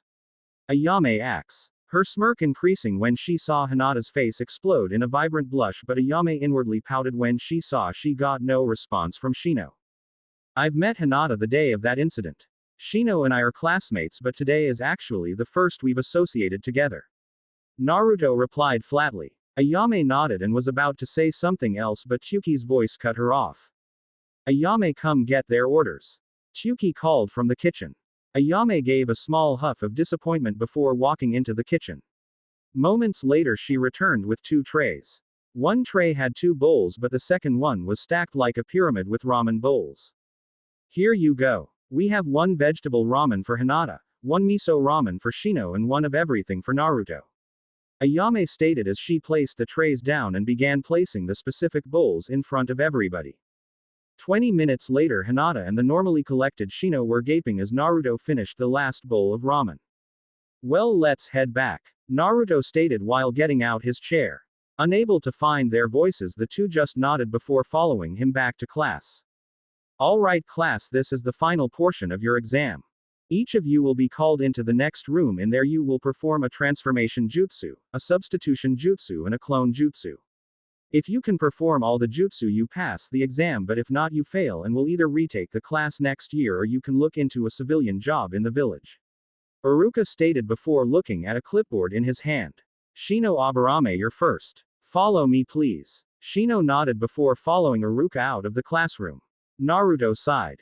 Great, I would be the second to last kid in the class. Now I'm going to have to wait for 19 kids to take this stupid test before I go. Naruto glanced at the class and noticed that Shikamaru was asleep. Deciding to follow his lead, the blonde demon container drifted off to sleep. Naruto, it's your turn. Naruto woke up to see Shino sporting a Konoha Hitai on his forehead while Hinata was wearing one around her neck. Naruto nodded before walking out the classroom into the other room that Iruka and Mizuki were administering the test. Iruka looked at Naruto as he entered before gesturing to Mizuki, who was holding a sword throwing weapons. Alright, Mizuki will be throwing the weapons at you. I need you to use the substitution jutsu to dodge at least 3 waves of them. He will throw 5 waves. Nod when you are ready. Iruka stated. Naruto nodded and immediately Mizuki launched 1 handful of kunai at him. Naruto took the hits and fell to the ground. Iruka paled while Mizuki smirked. Iruka ran to the downed Naruto only for him to be engulfed in a cloud of smoke and a chair be left in his place. Impressive Naruto, I didn't expect you to be able to have the illusion of you over the object for so long. Mizuki, continue the test. Iruka said just as Naruto walked down from the back of the class. Mizuki, seeing Naruto, threw the shuriken in his other hand at the boy and picked up 2 more handfuls of weapons and throwing one where Naruto was, then launched the other where he assumed Naruto would appear. To his dismay, Naruto used the substitution jutsu to avoid both waves of weapons. With an inward sigh, Mizuki picked up the last handful and chucked them at Naruto. To Iruka's surprise, a gasp of pain emitted from Naruto as the weapons made contact on the boy. Iruka walked over to him and almost gasped when a puff of smoke covered Naruto and revealed Mizuki covered in bruises from the impact of the blunted weapons. Iruka turned to see Naruto standing where Mizuki once was with a smirk on his face. Iruka shook his head and helped Mizuki to a chair before turning to Naruto. Alright, perform a transformation jutsu for me, Naruto. Iruka said. Naruto nodded before his body was engulfed in smoke. When the smoke cleared, Iruka had to do a double take. At first glance, Iruka assumed the boy only transformed into an older version of himself, but upon closer inspection gasped at the sudden realization. Naruto had in fact transformed into the fourth Hokage, but the similarities between the two blondes was slightly unnerving. In 5 years Naruto will look like a carbon copy of Minato-sama. Iruka thought before nodding to Naruto. Alright, finally perform a clone jutsu for me. Naruto nodded before 9 chakra tails shot out from behind the boy. 8 of the tails hit the ground before shifting form. In a moment the 8 tails had formed into Naruto, and the moment they were completely formed they separated from Naruto. Good. Care to tell what kind of clones those are? Iruka asks. Naruto shrugged. They don't really have a name, I just attempted to make them one day and it worked. I guess they're demonic clones. The blonde replied. The clones lost their shape and the tails returned to Naruto's body. Once all 8 tails had returned to Naruto, the tails receded back into his body. Naruto Uzumaki, you pass, Iruka stated before handing Naruto his Hitai 8. Naruto took it and tied the cloth around his thigh before walking back to the classroom. Just as Naruto entered the class, Ino walked out. Naruto sat down, noticed Shino had moved to the window. What happened to Shino? Hinata. Naruto asks. As Sakura-san crushed an insect he was observing. Then she insulted Shino. Instead of retaliating, Shino just walked over the window. Hinata replied. Naruto nodded and walked over to Shino. You want her to hurt, don't you? Naruto asked, but Shino didn't respond. Naruto then noticed Shino's knuckles were white from how tight his fists were clenched. You know there will be opportunities to get her back. Get them all back, but will you be strong enough? Naruto added. I will be strong enough. Shino said after a moment of silence. Not with your clan jutsu alone. Naruto murmured to himself, but Shino still heard him. The two walked back to the waiting Hinata just as Ino returned to the class, followed by Iruka and Mizuki. Well, for all of you who passed, congratulations and meet back in the classroom at noon. For all others, I apologize and you can all try again next year. Class is dismissed, Iruka said. Within moments everybody was clearing out the classroom to meet with parents. Naruto looked around and noticed Yamato was nowhere to be found. He's probably on a mission.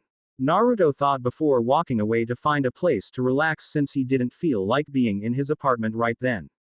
After around an hour of wandering, Naruto ended up in the forest behind the Hokage monument near the edge of a waterfall. Naruto sighed before jumping up into a tree and laying on one of its branches. Not even 10 minutes after Naruto got into the tree, a masked figure came jumping on the branches toward him. The figure was holding an enormous scroll and looking over his shoulder. This proved disastrous because the figure didn't see Naruto and crashed into him.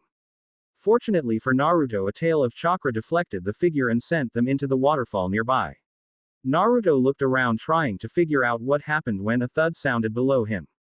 Looking down, Naruto saw the large scroll the person had been carrying laying at the base of the tree. Curiosity getting the better of him, Naruto dropped down to see what the scroll was. The scroll of sealing. Wonder what it's doing here. Naruto thought as he looked around to confirm nobody was in the area. Naruto then opened up the scroll.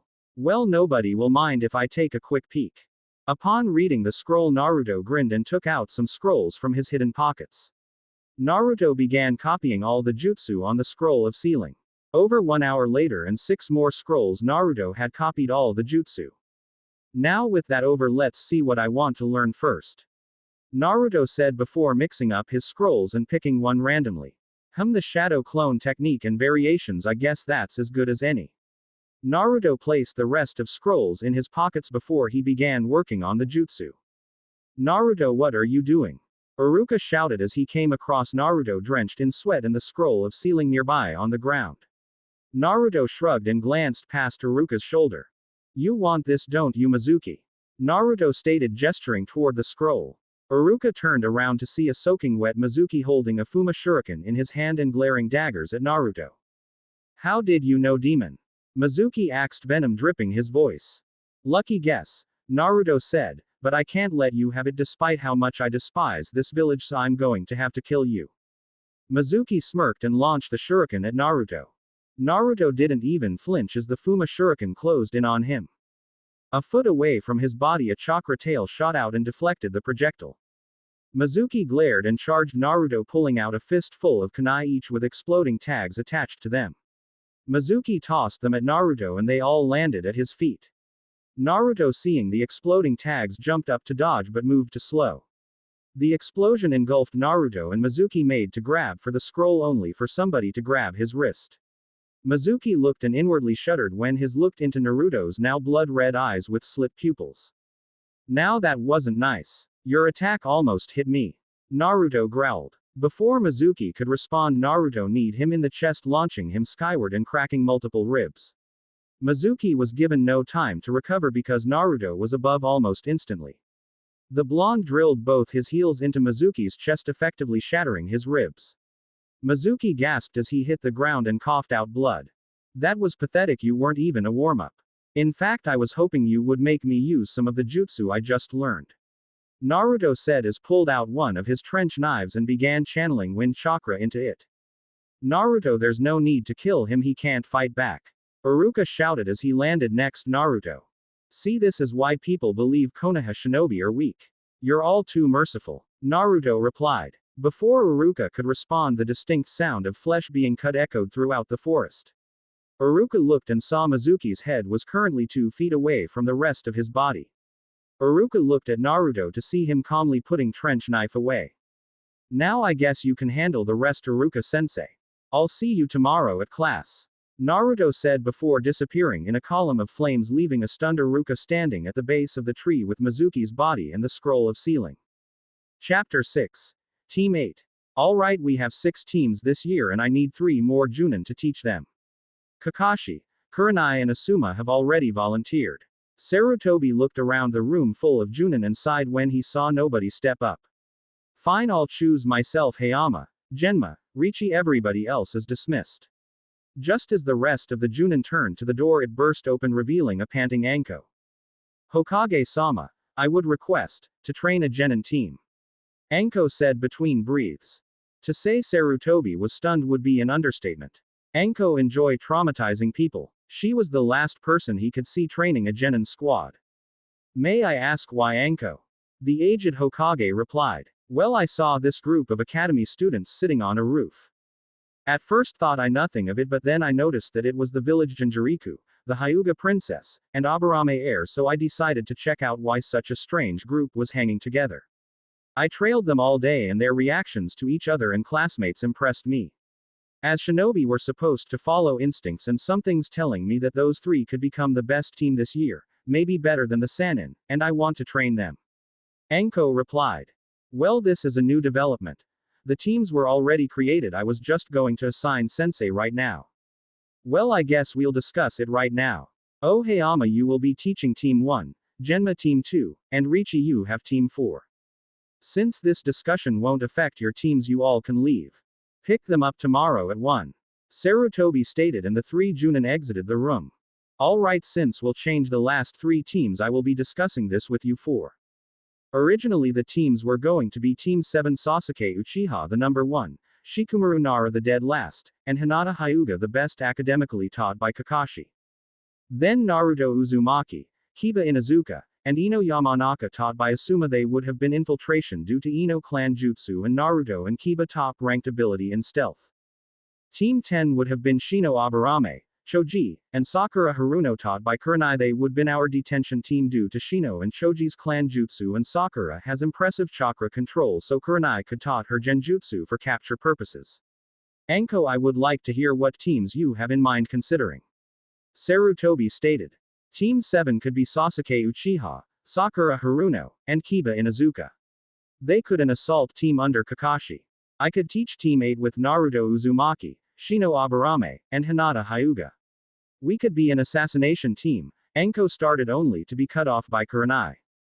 Anko, your team only has 1 member suited toward assassination missions, and that would be Naruto. Shino's bugs are used more toward subduing enemies, not killing, and I've known Hinata since she was a little girl. She just doesn't have in her to kill. You may have been right a while ago about Hinata, but I saw her today during a spar, and when she won, the look in her eye was that of somebody more than willing to kill. Also, while Shino's clan attacks are meant more to subduing people, they can be lethal and I can train him in other ways to kill. Then the last team would be Shikamaru Nara, Ino Yamanaka, and Choji Akamichi taught by Asuma. Their father's teamwork was legendary. It would be a shame to let such a naturally cohesive unit go to waste. Anko explained and Sarutobi nodded. The Hokage thought about the teams Anko suggested for a moment while the Junin waited. Do you have any problems with the teams Anko suggested, Kakashi? Sarutobi asked, looking to the silver-haired Junin who was currently reading a copy of Ika Ika. Kakashi shook his head and Hiruzen looked to his son Asuma who shook his head as well. Well, I guess the team will be changed. Anko, you will be teaching Team 8. All of you are dismissed. Sensei, pick up your students at 1. Everybody nodded, exited the room. Why can't things just be simple in this village? Sarutobi wondered as the Junin left. Naruto walked to the academy in deep thought. I wonder who my teammates will be. Hinata and Shino would be the most competent teammates, but with my horrible luck I'll be stuck with the Inuzuka and Haruno. Honestly, whoever allowed that pink-hair banshee to become a ninja should die. In fact, if I ever meet them I will personally kill them slowly. Naruto continued to ponder the possible team until he walked into the classroom. His thoughts were disturbed when two loud shouts sounded from the door. First, Sakura and Ino shouted as they burst through the doorway. Naruto tuned out their argument and walked up to his seat only to be stopped by Sasuke, who had on his hitite on his forehead over medical gauze. What, Uchiha? Naruto asked in an uninterested tone. You'll pay for this. Sasuke growled while pointing to his forehead. I just want to let you know. Naruto was about to respond, but somebody had bumped him while trying to get by the group of fangirls. Within an instant Naruto and Sasuke realized that they would collide into each other in a compromising position, and their eyes widened to the size of saucers. Fortunately for Naruto, his surprised state didn't keep him from reacting, and the blonde substituted with one of his classmates. The area the two had occupied became engulfed in smoke due to Naruto's jutsu, and when the smoke cleared, everybody in the room gasped, followed by the depressed sighs of Sasuke's fangirls. No. Sakura moaned. The smoke had cleared to show Sasuke and Ino kissing. Ino was enjoying the moment while Sasuke was too stunned to respond. At that moment Iruka entered the room and froze at the sight of Sasuke and Ino. Iruka recovered and coughed to get the attention of class, and he also snapped Ino and Sasuke from their moment. Both were sporting matching blushes and equally dazed expressions. Alright, your teams will be assigned to you today and you will be given your Junin sensei. Team 1. Iruka began, but Naruto turned to Hinata and Shino. You two ready? Naruto asks. Hinata nodded, but Shino looked to and gave a questioning glance, so Naruto explained. We're ninja now, that means we'll be given missions to protect, retrieve, kill, and other types of stuff. Are you ready for that? Naruto asks. I believe my skills will be adequate, and if they prove not, then my Junin sensei will aid me in my training so I can improve. Shino replied. Naruto. Iruka shouted. The blonde sighed at his conversation being interrupted. Yes, Naruto replied, turning to face his angered sensei. Pay attention, I'm assigning teams. Iruka ordered, glaring at Naruto. Did you already call me? Naruto asks. Iruka simply shook his head. Then I don't see a problem. Iruka rolled his eyes. Team 7 will be Kiba Inuzuka, Sakura Haruno, and Sasuke Uchiha. The moment Iruka said Sasuke, the room exploded in moans of displeasure. Sakura jumped onto her desk and began cheering. To many people's surprise, Ino didn't respond any more than a small sigh. Excuse me. As I was saying, Team 8 will be Shino Aburame, Hinata Hyuga, and Naruto Uzumaki. The reaction to Team 8's members was by far less volatile than Team 7's. Naruto didn't respond, Hinata smiled delicately, and Shino nodded. Finally, Team 10 will be Ino Yamanaka, Shikamaru Nara, and Choji Akamichi. You're all dismissed for an hour lunch afterwards. Meet back in this classroom and your Junin sensei will pick you up. Iruka stated before walking out the classroom, followed by the new genin. Where do you guys want to eat lunch at? Naruto asked while the trio walked out of the academy. I don't have any preferences. Shino replied while Hinata nodded her head in agreement. Well, let's go to Ichiraku's. Naruto said, even though the group was already heading in that direction. Naruto, you're back and you brought your friends from the yesterday. Ayame said as the fresh genin entered the ramen stand. Naruto nodded while taking a seat, Hinata and Shino on either side of him. Your orders, Ayame asked while taking out a paper and pen from seemingly thin air. The usual, Naruto replied. Vegetable ramen please, Hinata asked softly. Miso ramen, Shino ordered before the group started talking about their team. After eating, the team walked back to class still discussing their team and individual abilities. Entering the room, they soon found out they were the last team to come back. Wow, what took you losers so long? Kiba shouted. He was now seated with Sasuke and Sakura. Inuzuka, I haven't killed you because I promised my brother I wouldn't murder fellow academy students. What you fail to realize is, Naruto raised his arm and I chakra arm shot toward Kiba and pinned him to a wall. We're no longer academy students, so I can do as I please. Naruto slowly began closing his hand, resulting in the pressure on Kiba slowly tightening around him. Soon the pressure became too tight for Kiba to keep breathing and the young genin started to change color from lack of air. Just everybody thought Naruto was about to squeeze the life out of Kiba. Hinata placed a hand on Naruto's shoulder, diverting his attention. Naruto-kun, please don't kill him, she asked, managing to keep a blush off her face from touching him. Naruto stared out her for a moment before turning back to Kiba. The blonde glared at and tightened his grip slightly but ultimately released the Inuzuka. I won't spare your life again, mutt. Naruto spat while he made his way his seat, Shino and Hinata close behind. The moment Naruto sat down, he realized everybody was staring at him. Looks of fear, shock, surprise, and even anger adorned their faces. Naruto glared before flooding the room with killer intent. I see you all failed to realize that my statement was referring to all of you. I won't spare any of you again, so I suggest you all look away or I'll make sure I'm the last thing you see before you meet your untimely demises. Naruto growled, then released the killer intent, and instantly people diverted their attention from the angered Jinchuriki. 10 minutes later, Iruka walked into the class smiling brightly at all his students. It's been a pleasure teaching all you.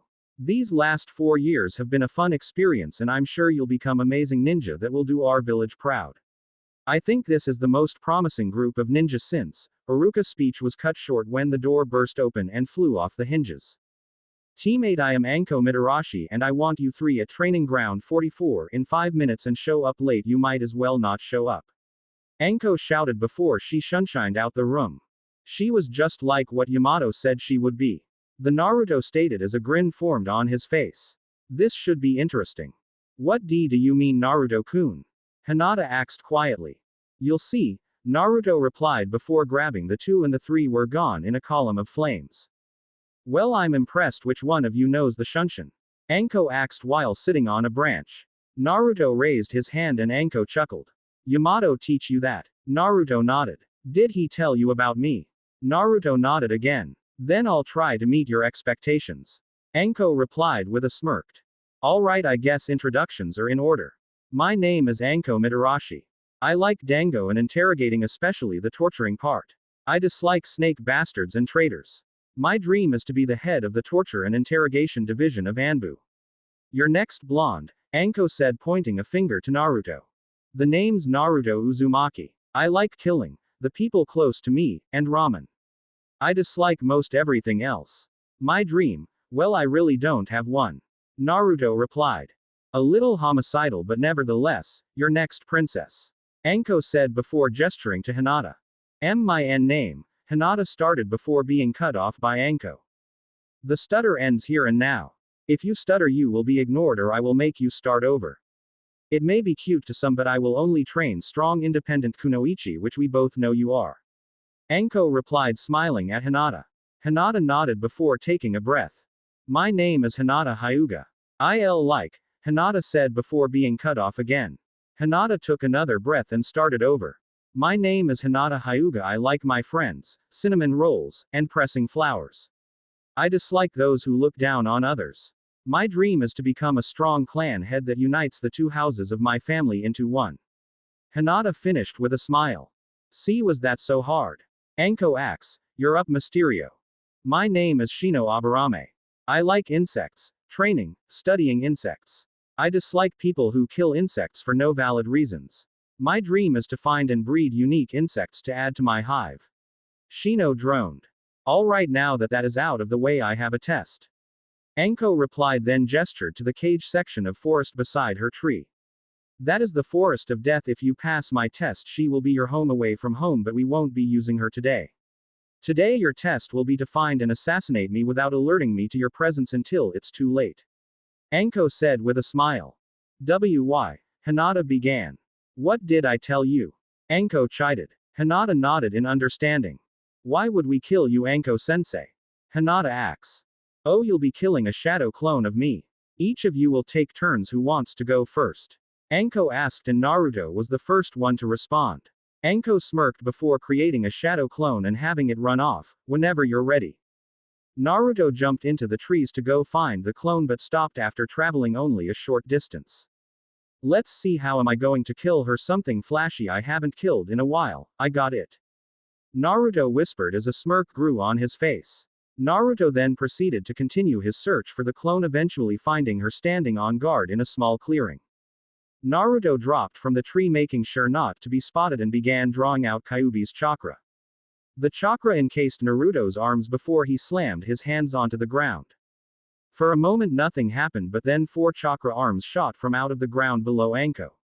The arms began to slowly wrap themselves around Anko, much like 4 snakes.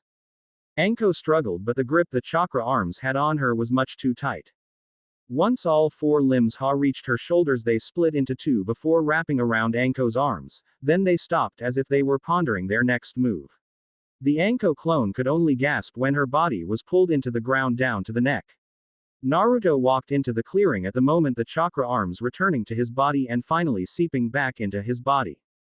Naruto smirked as he pulled a trench knife and placed the blade right on her head. I guess I pass, Naruto said before channeling chakra into the blade, making his wind chakra cut her in half. Naruto casually walked back to the group and smirked at Anko. I've seen better, but nice effort and you pass. Anko replied. I want you go now, princess. Hinata, as Anko created a clone and sent it off. When Hinata got the okay to go, she activated her Byakugan and found her in a clearing a short distance away. Taking off after the clone, Hinata stopped 20 meters behind Anko's clone. How I'm going to kill the clone? All my Juken attacks require close range and she'll find me before I get close enough. She's a Junin, so a simple kunai or shuriken wouldn't work. I need set a trap, but what would work? I could try a genjutsu, but I don't know many. I might as well try my favorite then. Hinata smiled as she thought of her plan. The young heiress began going through series of hand signs before she stopped and whispered, demonic illusion, butterfly evolution. A single butterfly floated into the area around the Anko clone, but she ignored it and continued to look for Hinata. Soon another butterfly flew, followed by another. With a few minutes the clearing slowly filled with butterflies. Anko realized too late her mistake because she was pulled underground and a lone butterfly landed on her nose. The butterfly flapped eyes wings, then, as if that was a signal, the butterflies changed into exploding tags and blew up. Hinata checked the area with her Byakugan before heading back to the clearing. Did Kurenai teach you that?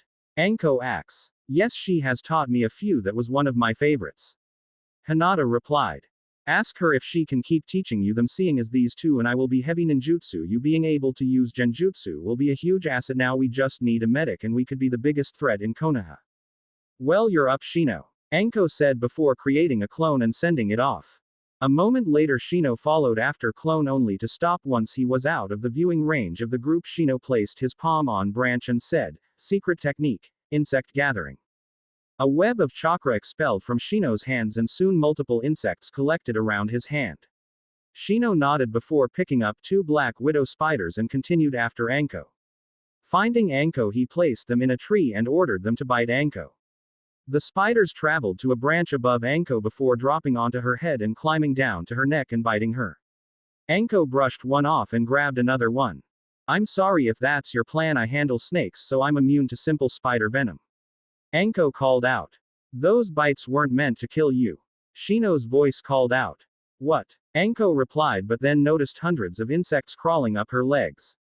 She tried to brush them off, but this only resulted in the insects latching onto her arms within few more moments she was completely covered and losing energy. As the clone fell to the ground from exhaustion, Shino walked up to her and pulled out a kunai. Without pause he stabbed Anko in the forehead. Shino placed his kunai back into his pouch before walking back to the rest of the group. Well, I just happened to come across 3 vicious little killers. This is going to be fun, meet her at 4 tomorrow morning.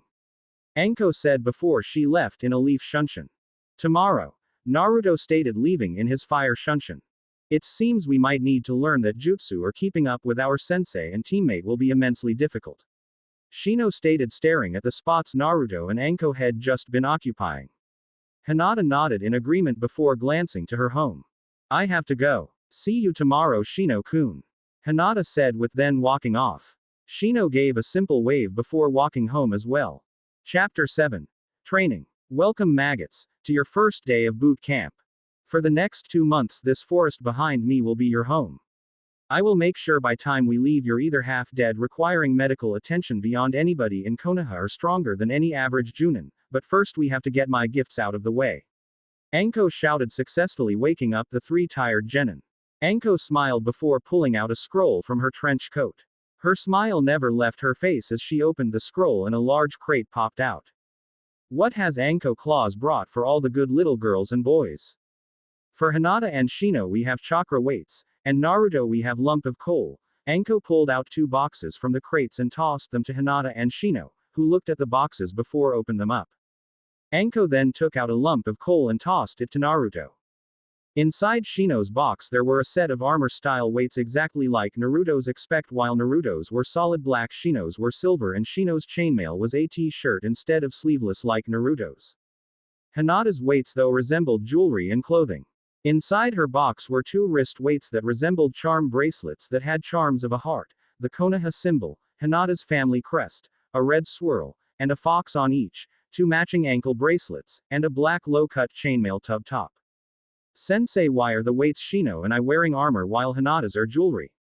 Naruto asks. 2 reasons, your weights are armor so that they don't obviously look like weights. This will throw off your enemies when you remove the weight and gain a boost of speed somehow. Naruto, yours weights will be obviously visible due to the clothes you wear. Shino's will be hidden under his clothes, so it will prevent people from getting suspicious of you 2 wearing similar outfits. Anko stated as she rummaged through the box. My second reason is because Hinata's fighting style really doesn't need armor. Her natural flexibility and petite frame will make her more suited to dodging than blocking. Now I have more stuff. Anko stated as she pulled out 3 slips of paper. We might start working on these during your 2 months, but for now I want each to know your chakra affinities. Just add chakra to them. Anko handed the papers to her students and they each added chakra to them. Naruto's paper split in half, Hinata's became wet, and Shino's crumbled to dust. Well, Naruto, I already knew you were wind. Shino, the Aburame family tends to be earth, so that's not surprising, but Hinata's is strange. The Hyuga tend to be earth as well, that's how the fighting style was derived. You're unique, but I'll go into detail later. Hinata nodded and Anko closed the crate. Alright, the rest will come at different times, for now I'm going to teach you how to climb trees. Anko replied while turning to the gate. Anko sensei, I know it. Hinata stated, making Anko freeze. Do you 2 know it? Anko asked, looking at Shino and Naruto, who both nodded. Does everybody know water walking? Everybody nodded. Can you fight on water? Once again everybody nodded. Can you all fight upside down on a branch? Nobody responded. Alright, I guess that's what we're doing today. Now into the forest. Anko stated, turning around and opening the door to the training ground. As they walked, 3 genin were immediately on edge. The place gave off an instant feeling of being hunted, and even Naruto was put off by it. Anko smirked and without even looking at Trio knew their reactions. Relax, the really dangerous stuff doesn't come out until night. Right now you just have to worry about giant, carnivorous bugs and plants. Anko said and then stopped when she felt they were a good distance into the forest. I want all of you to climb those trees right and stand upside on a branch. Oh, Hinata and Shino, go change into your weight. Keep your coats off too, I don't need you passing out right now. The Shino nodded hesitantly and walked in the opposite directions to change, but Hinata stopped and looked like you was about to comment, but Anko cut her off. You're a kunoichi now, and regardless how you feel about your body, at some point you'll be required to show it off to complete a mission. I'm just making sure you'll be ready for that, princess. Now go change and keep the coat off. Hinata sighed before she went to change. Anko turned to Naruto. That goes for you too, blonde. Naruto sighed before taking off his jacket and black t-shirt, leaving him in nothing but his sleeveless chainmail shirt. The blonde looked to Anko and saw she was pointing up, so he walked up one of the enormous trees and stood upside down on one of its thick branches. I want you to spar with my shadow clone and no using Kyuubi's chakra. Anko shouted as a clone came running up the tree.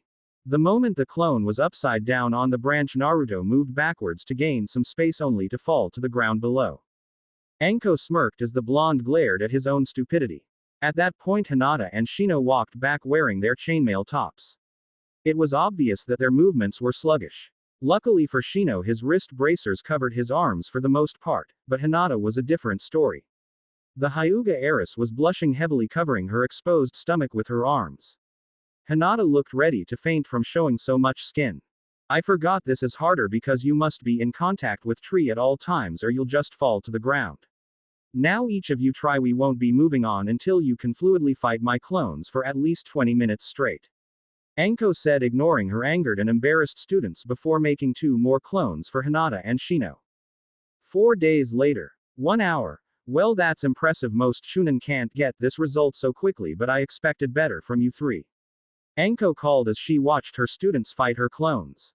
Just as she was about to call the 3 down, Hinata landed a fatal blow on the clone, making it disperse.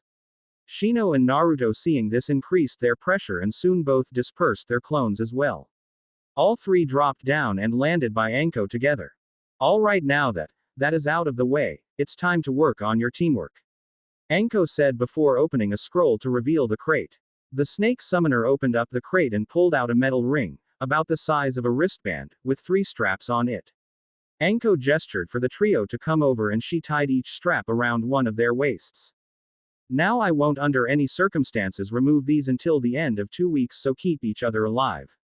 Naruto, you can't use Kyuubi's chakra, Shino no manipulating native insects, and Hinata no Byakugan. Now to make things harder, Anko began going before a series of hand signs and slamming her palm on the ground.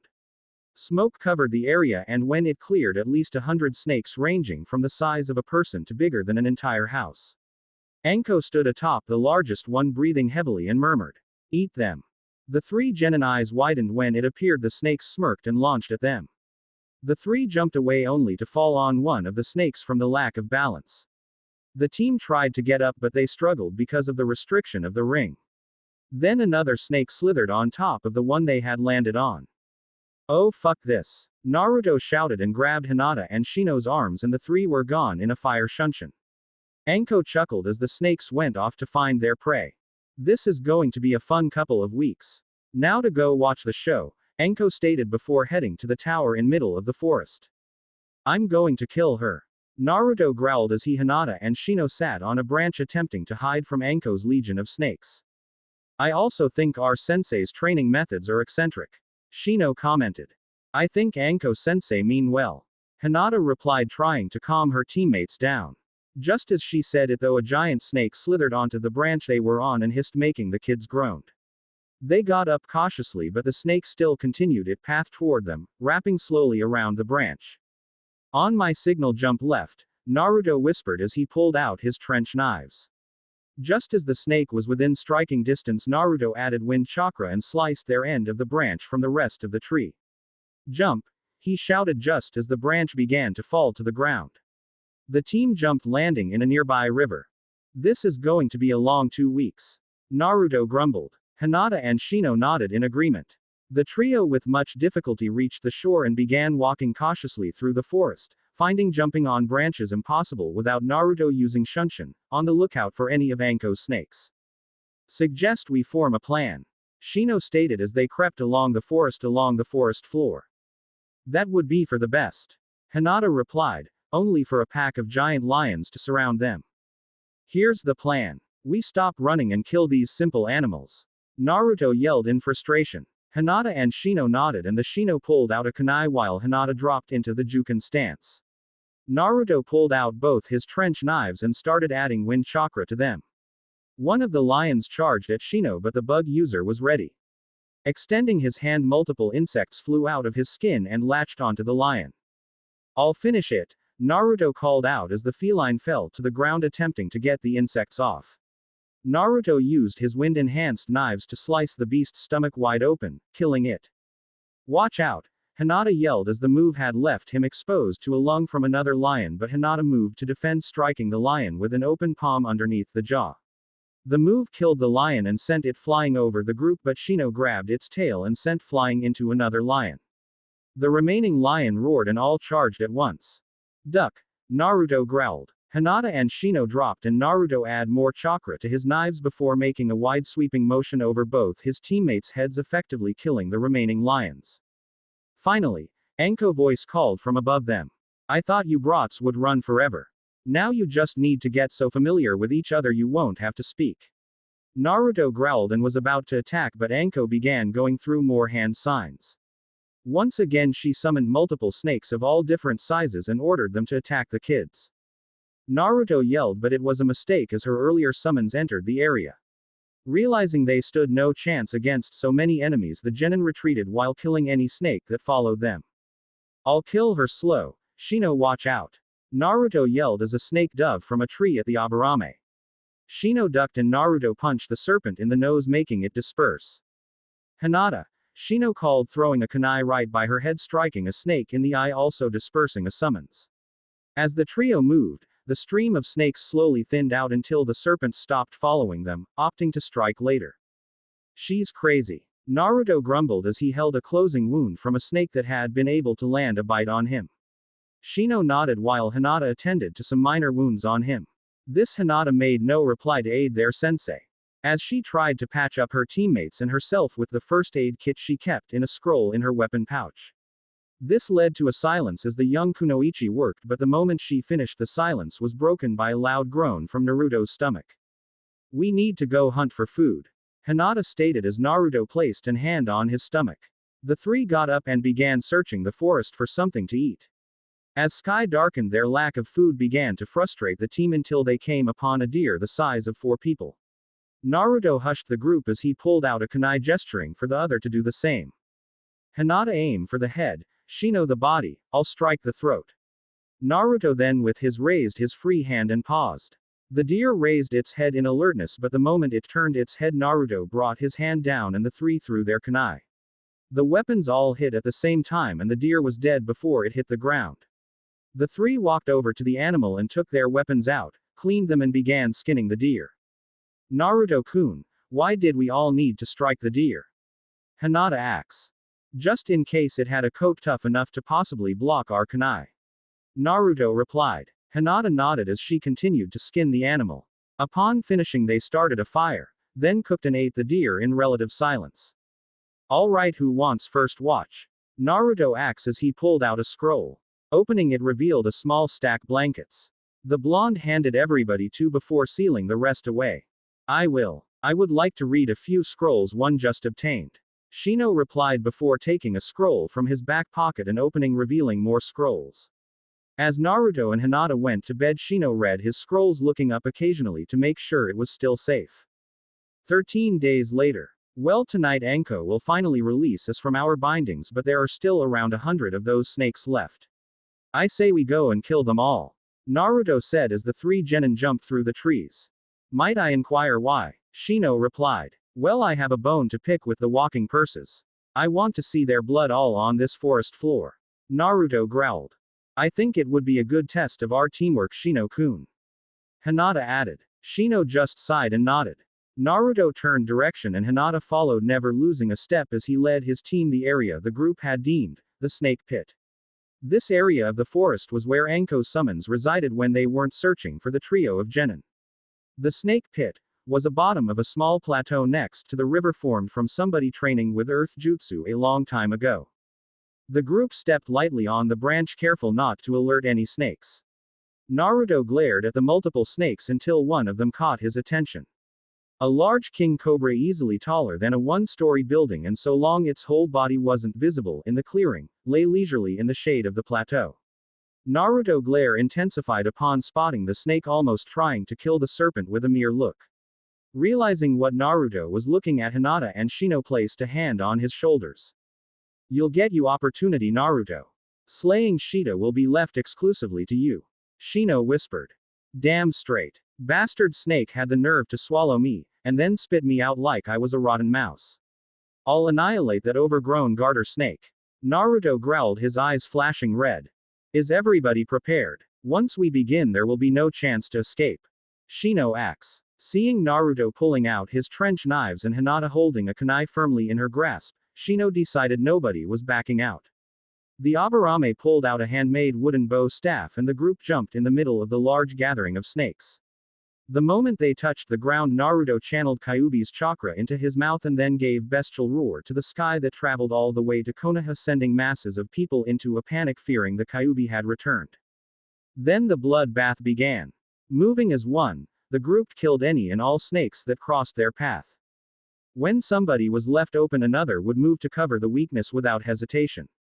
Their attacks flowed around each like the group was made of water. No words were spoken, just like Anko had wanted. The only noise was the sound of hissing as snakes were killed ruthlessly while the group moved around the clearing. The dance of death continued for over an hour as the snake kept coming, but nobody lost a step. The only difference was that the group moved with increased speed as they realized they were reaching an end to their ballet. 10 minutes later, the only snake left in the clearing was the Cobra Shida. Naruto glared at the snake before changing the wind chakra on the blades to Kyuubi's chakra. Naruto struck the both blades against the metal ring and it shattered like glass before took the chakra out the blades and charged the snake. Shida reeled back, flattening his, and his neck flattened, making the large snake's head appear twice as wide, before lunging at Naruto. The blonde jumped over the strike and aimed a punch at the serpent's head, only for Shida to block with his tail and fling Naruto away with a flick of his tail. Naruto grabbed a branch before using his momentum to swing back to the snake. As Naruto flew to the snake, Shida lunged at Naruto and opened his mouth to swallow the boy whole. Naruto smirked and crossed his arms and channeled wind chakra into his blades before uncrossing, intent on slicing Shida in half. Too easy, Naruto shouted, but to his surprise Shida clamped his teeth together and the wind blades were blocked by the snake's teeth and the sound of metal impacting metal rang throughout the clearing. No, it's not, boy, Shida hissed, startling Naruto. Just as Shida was about to attack, clapping caught the attention of everybody in the clearing. Sitting on the edge of the plateau was Anko, grinning madly. Well done, brats, your teamwork is now flawless, Anko said as she stopped clapping. But one question, brat. I know it goes against my training, but if you knew you could break the ring, why didn't you do it earlier? Naruto rubbed his head and shrugged sheepishly. I didn't think about it until just now, he stated. The other 3 humans and 1 snake's sweat dropped at the blonde's response. Wait, enough talk, I have a snake to skin, Naruto growled, looking at Shida. Said snake hissed and reeled back in anticipation.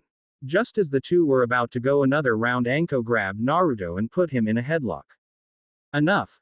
This training is over. From now on, in less training, the snakes are your allies. Besides, Shida is far stronger than all but 2 snakes, Manda and Shida's older brother Doku. If you killed Shida, which is highly unlikely, I would only have Doku and Shida. She's so much more reliable, Anko stated, whispering the last point in Naruto's ear. Thank you so much, Shida. You can head home now. Of course, mistress, Shida replied before leaving it a puff of smoke. Well, you all look like shit, Anko said, addressing her charges. Oh, Shino has a new weapon. Hinata, what about you? Do you have or want a new toy? Hinata shrugged. I'm not sure, Anko-sensei. Do you think I should get a weapon? Hinata asked softly. Princess, it's not my decision. Have you ever wanted a weapon? Anko replied. Hinata nodded and gestured for Anko to come closer. Once Anko did, Hinata whispered something in her ear and Anko nodded. Alright kids, behave now. Mommy Anko has some errands to do, but she'll be back at the end of this month. Until then, work on these, Anko said before tossing each one a scroll. I expect them each to be complete month and a half from now. If they're not done, we'll be reviewing the teamwork drill, but this time blindfolded, and you won't be leaving the forest until those scrolls are completed. Oh, if you need my advice or help, just open one of these and I'll be here, Anko added, tossing the group 3 more scrolls. Therefore, to mastering your elemental affinities, don't worry, I only gave you the first steps and some jutsu. Learning to master your elements takes years. Ciao, Anko stated, leaving as the genin opened their first scrolls and multiple scrolls popped out. Shino looked at the scrolls and sighed. Her methods are insane, absurd, ludicrous, ridiculous, Naruto replied. Shino shook his head. Oddly proficient, Shino replied. How so? Naruto asks. Most likely none of the other genin squads are progressing as efficiently as us, and it's due to Anko-sensei's impractical teaching. Shino replied. Naruto thought about it for a moment before shrugging. Well, let's get to work. Naruto said, throwing kunai into the tree, cutting a leaf off at the stem. Naruto grabbed the leaf and soon they all got to work. Chapter 8. The First Mission. 4 Shunshin jutsus appeared in the Hokages around midday to his surprise. In front a swirl of leaves appeared traditional of Konoha shinobi. Behind it a column of flames rose from nothing. To the left of the flames insects gathered at an impossible rate forming in the shape of humans. To the right of the fire Shunshin mist swirled slowly. When the jutsus ended the aged Hokage almost gaped at the ninja before him. Anko and Team 8 reporting in for our first mission Hokage-sama. Anko stated, a mile-wide smirk on her face. Behind her Naruto was standing with his arms crossed and hood up making his face impossible to see. Shino, no longer wearing his tan jacket, wore a loose black t-shirt with a forest green long-sleeve shirt underneath. The sleeves of the shirt were long enough to cover his arms up to his fingertips. He wore baggy black cargo pants with spots of green on them. Shino now wore his Hitai around his waist using it as a belt for his pants. Shino wore a dark green mask that went from the inside of his shirt to the bridge of his nose just below his shade, similar to Kakashi's mask. Strapped to his back was a black metal bow staff. Shino's hands were pocketed and he was looking forward at nothing in particular. To Sarutobi, Hinata's new outfit was the most surprising. The once shy Hyuga who wore a jacket and loose capris to hide her body was no there. In her place was a girl wearing a cropped, form-fitting and dark purple V-neck that dipped low enough that her black chainmail tube top was visible. The sleeves of her V-neck reached to her forearms and on her wrists were 2 identical charm bracelets. The V-neck was also cropped high enough that the most of her stomach was visible and the lower portion of her tube top was visible by an inch or 2. Hinata still wore capris, but they were now spandex capris in the place of her old loose ones. A weapons pouch was tied to each of her thighs. And strapped to her back was a bow and quiver filled with arrows. Hinata herself was looking down, blushing heavily, apparently slightly nervous about her new look, and her arms were behind her back, but when she looked up Sarutobi saw a glint in her eye of a ready killer. Ignoring the changes in Anko's team, Sarutobi turned his attention back to Anko. Well, that was an unexpected move, Anko, taking your team into the forest of death their first day as genin. For a moment we thought you got them killed and disappeared so you wouldn't have to face your mistakes. Sarutobi said with a small smirk. I knew my brats were good enough to survive in the forest, Hokage-sama, or hoped. Anko said, laughing nervously at the end. 3 genin's sweat dropped. Well, now as I was saying, we need a mission and I refuse have them do D ranks. After their training it would be an insult. Anko stated.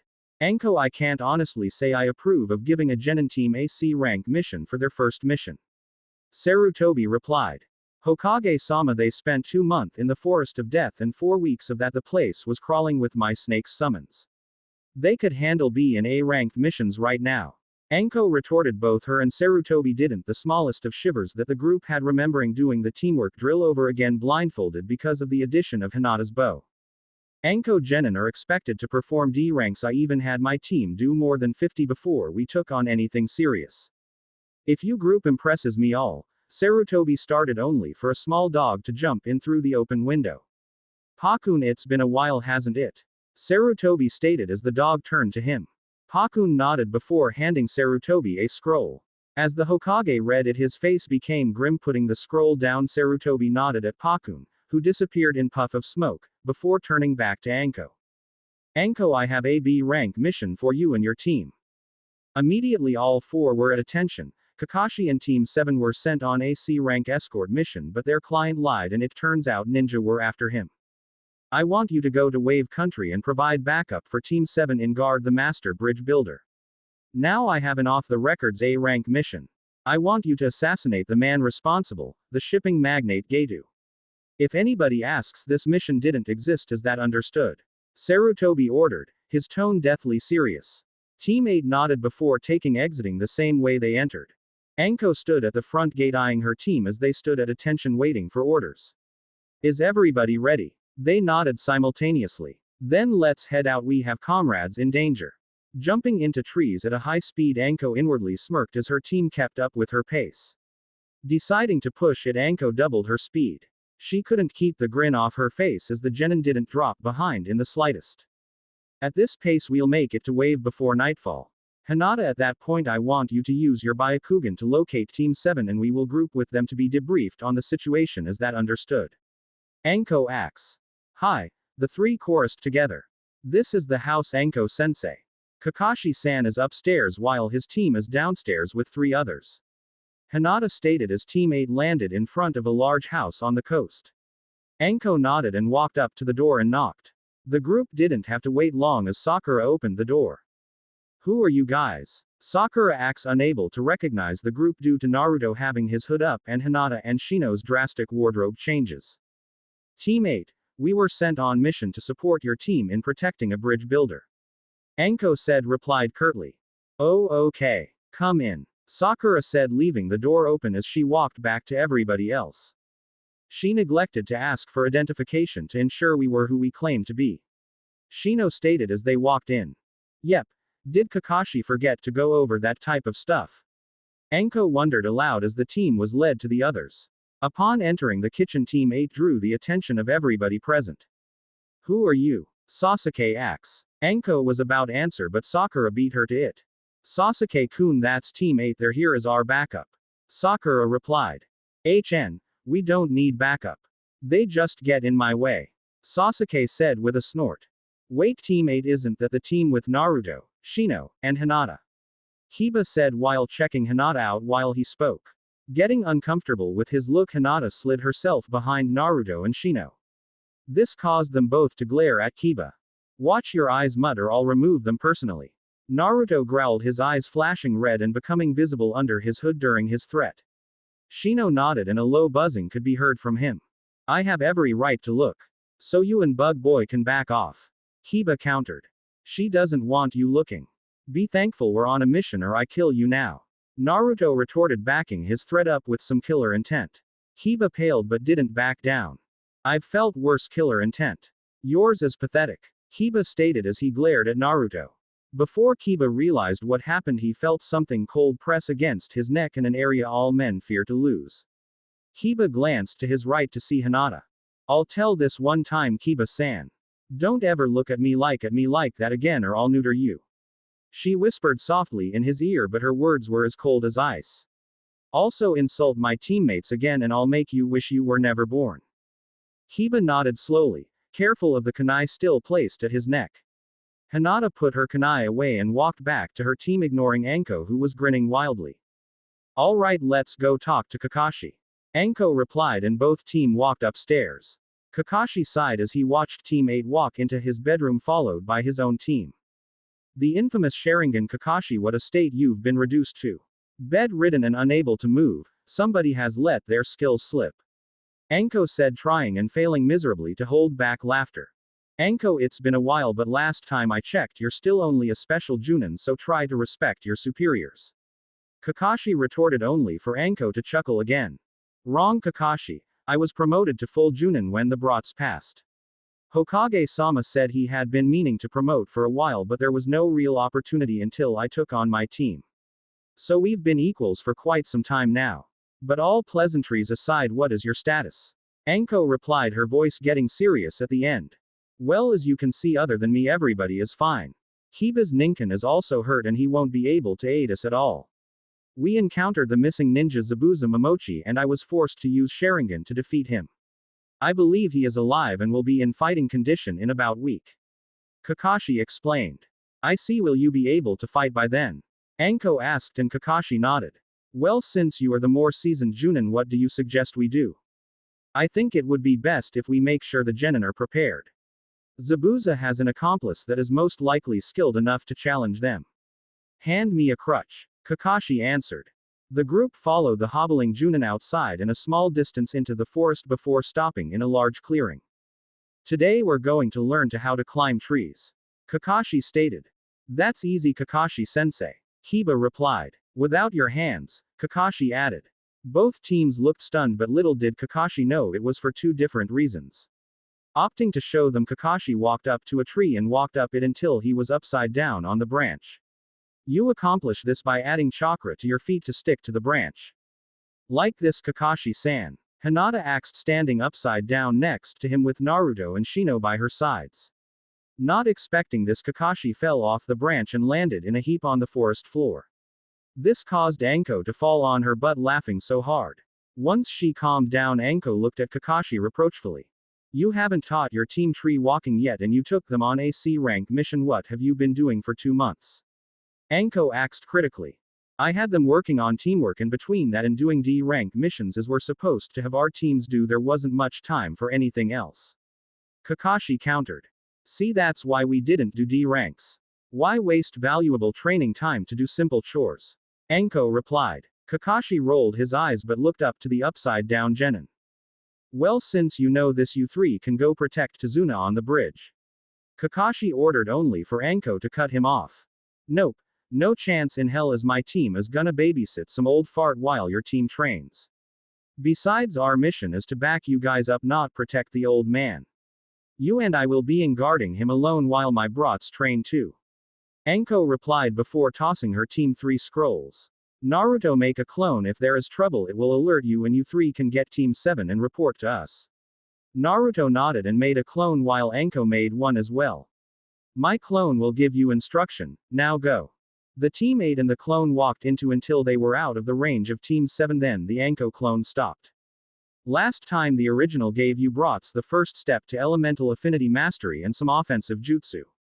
She also gave Shino and Hinata a clan jutsu each with the consent of your clan.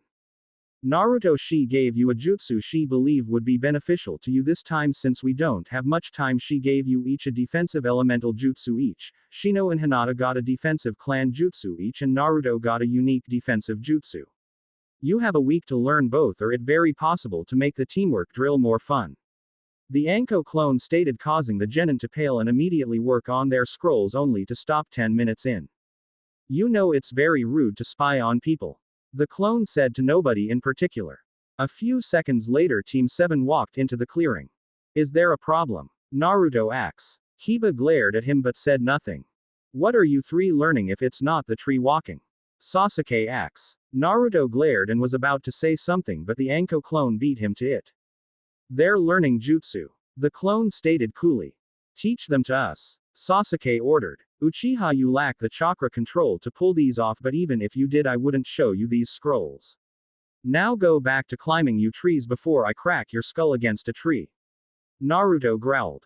Is that a threat? Sasuke asked in a low voice. Then Naruto was behind Sasuke holding one of his trench knives to the Uchiha's neck. No, Naruto whispered. It's a promise. Before Naruto could move, Sakura came charging at him wildly, only to be tripped and pinned to the ground by Hinata. Don't attempt to hit Naruto-kun, please. Hinata acts in sweet voice that didn't fit the situation. I suggest you 3 leave before my teammates do something you won't particularly appreciate. Shino stated, pushing up his shades. Sasuke glared, but the moment Naruto released him, he walked away, followed by Sakura. Shino glared at Kiba when he didn't move, but Kiba stood his ground. I have something to ask Hinata, in private. Kiba stated, but Naruto walked in front Hinata and crossed his arms. Whatever you want to ask her, you can do it in front of us. Naruto stated. Kiba growled but nodded in agreement.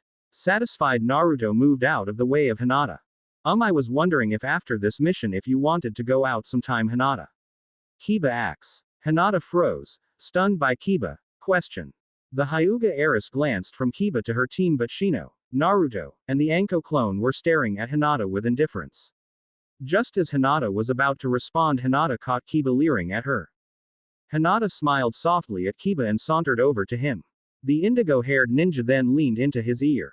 Kiba-kun, I would. Hinata started, then paused. Kiba's breath caught in anticipation. The Inuzuka was so enticed in Hinata's action he missed the Anko clone, trying with every fiber of her temporary being not to fall to the ground laughing. Just as Hinata opened her mouth to respond, the temperature in the clearing dropped to freezing. Kiba had no time to react as a knee drilled into his solar plexus. Kiba fell to the ground gasping for air. Never go out with you, perv. Hinata's answered softly, but you anger evident. Naruto-kun, would you be so kind as to help Kiba-san back to his team, please? Naruto grinned sadistically as he nodded slowly. Under his hood, Naruto's eye flashed red just as Kiba looked at the blonde, making the Inuzuka whimper in fear. Slowly a chakra arm encased Naruto's own and began to increase size as the blonde neared. When Naruto reached Kiba, the arm was as large as Naruto himself. With a quick movement, the arm was holding Kiba in the air. I may not know much about females in Izuka, but some advice. Try to keep your eyes on their eyes when you ask them out. With that said, Naruto proceeded to use the chakra arm to launch Kiba back to the clearing his teammates were at. A soft thud followed by a cry of pain caused Naruto to smirk. Well, what are you brats waiting for? Get back to training. Anko's clone yelled, but a smirk still present. Team 8 didn't return to Tazuna House until sundown. Upon entering, the group found everybody was inside at the table. Seeing as she was no longer needed, the Anko clone dispersed herself, and Naruto, Shino, and Hinata casually walked into the kitchen, drawing the eyes of everybody present. Can I ask why you injured my student Naruto? Kakashi asked, pointing to Kiba, who had his arm in a sling. Naruto ignored Kakashi and turned to Anko. Sensei, do you think? Naruto started before Kakashi cut him off. Jen and I was talking to you. Anko, you may want to teach your students some respect. Kakashi snarled. Now I'll ask again, why did you hurt my students? Because I felt like it, Naruto replied, fixing Kakashi with an even gaze. Then I'll inform the Hokage and he can decide a fitting punishment for injuring a comrade during a mission. Kakashi replied. Naruto shrugged and turned back to Anko. And now that Kiba's injured, you have jeopardized our mission. Actually, I might be capable of fixing Kiba's wound. Shino replied. Really? Anko, Kakashi, Sakura, and Kiba acts at the same time. Hinata, Naruto, and Sasuke just raised an eyebrow at his comment. Yes, during our training in the forest I worked on multiple healing techniques in the human body while we were resting. I have mastered a limited number of them, but they should still suffice. Shino replied. Medical jutsu. Dude, that stuff is for girls. Kiba stated, breaking out into uncontrollably laughter. Shino quietly walked over, going over a chain of hand signs. When he finished, his hands glowed blue before tapping Kiba in throat, silencing the Inuzuka, immediately surprising everybody. Chakra dissection blades. I severed his vocal folds. Shino replied before dropping the jutsu and going through another set of hand signs. When he finished, his hands glowed green and he placed his hands on Kiba's arm. Shino kept his hand there for a minute before dropping the jutsu and walking away from Kiba. I reset the broken bones and then restored it. He should be fine. Shino replied. Stunned, everybody ate dinner in complete silence and went to bed the same way. That's it for this part. If you enjoyed it, then like, share and subscribe for the next video, as it's going to be more interesting, and also check out my other playlists. Hope you would like them too.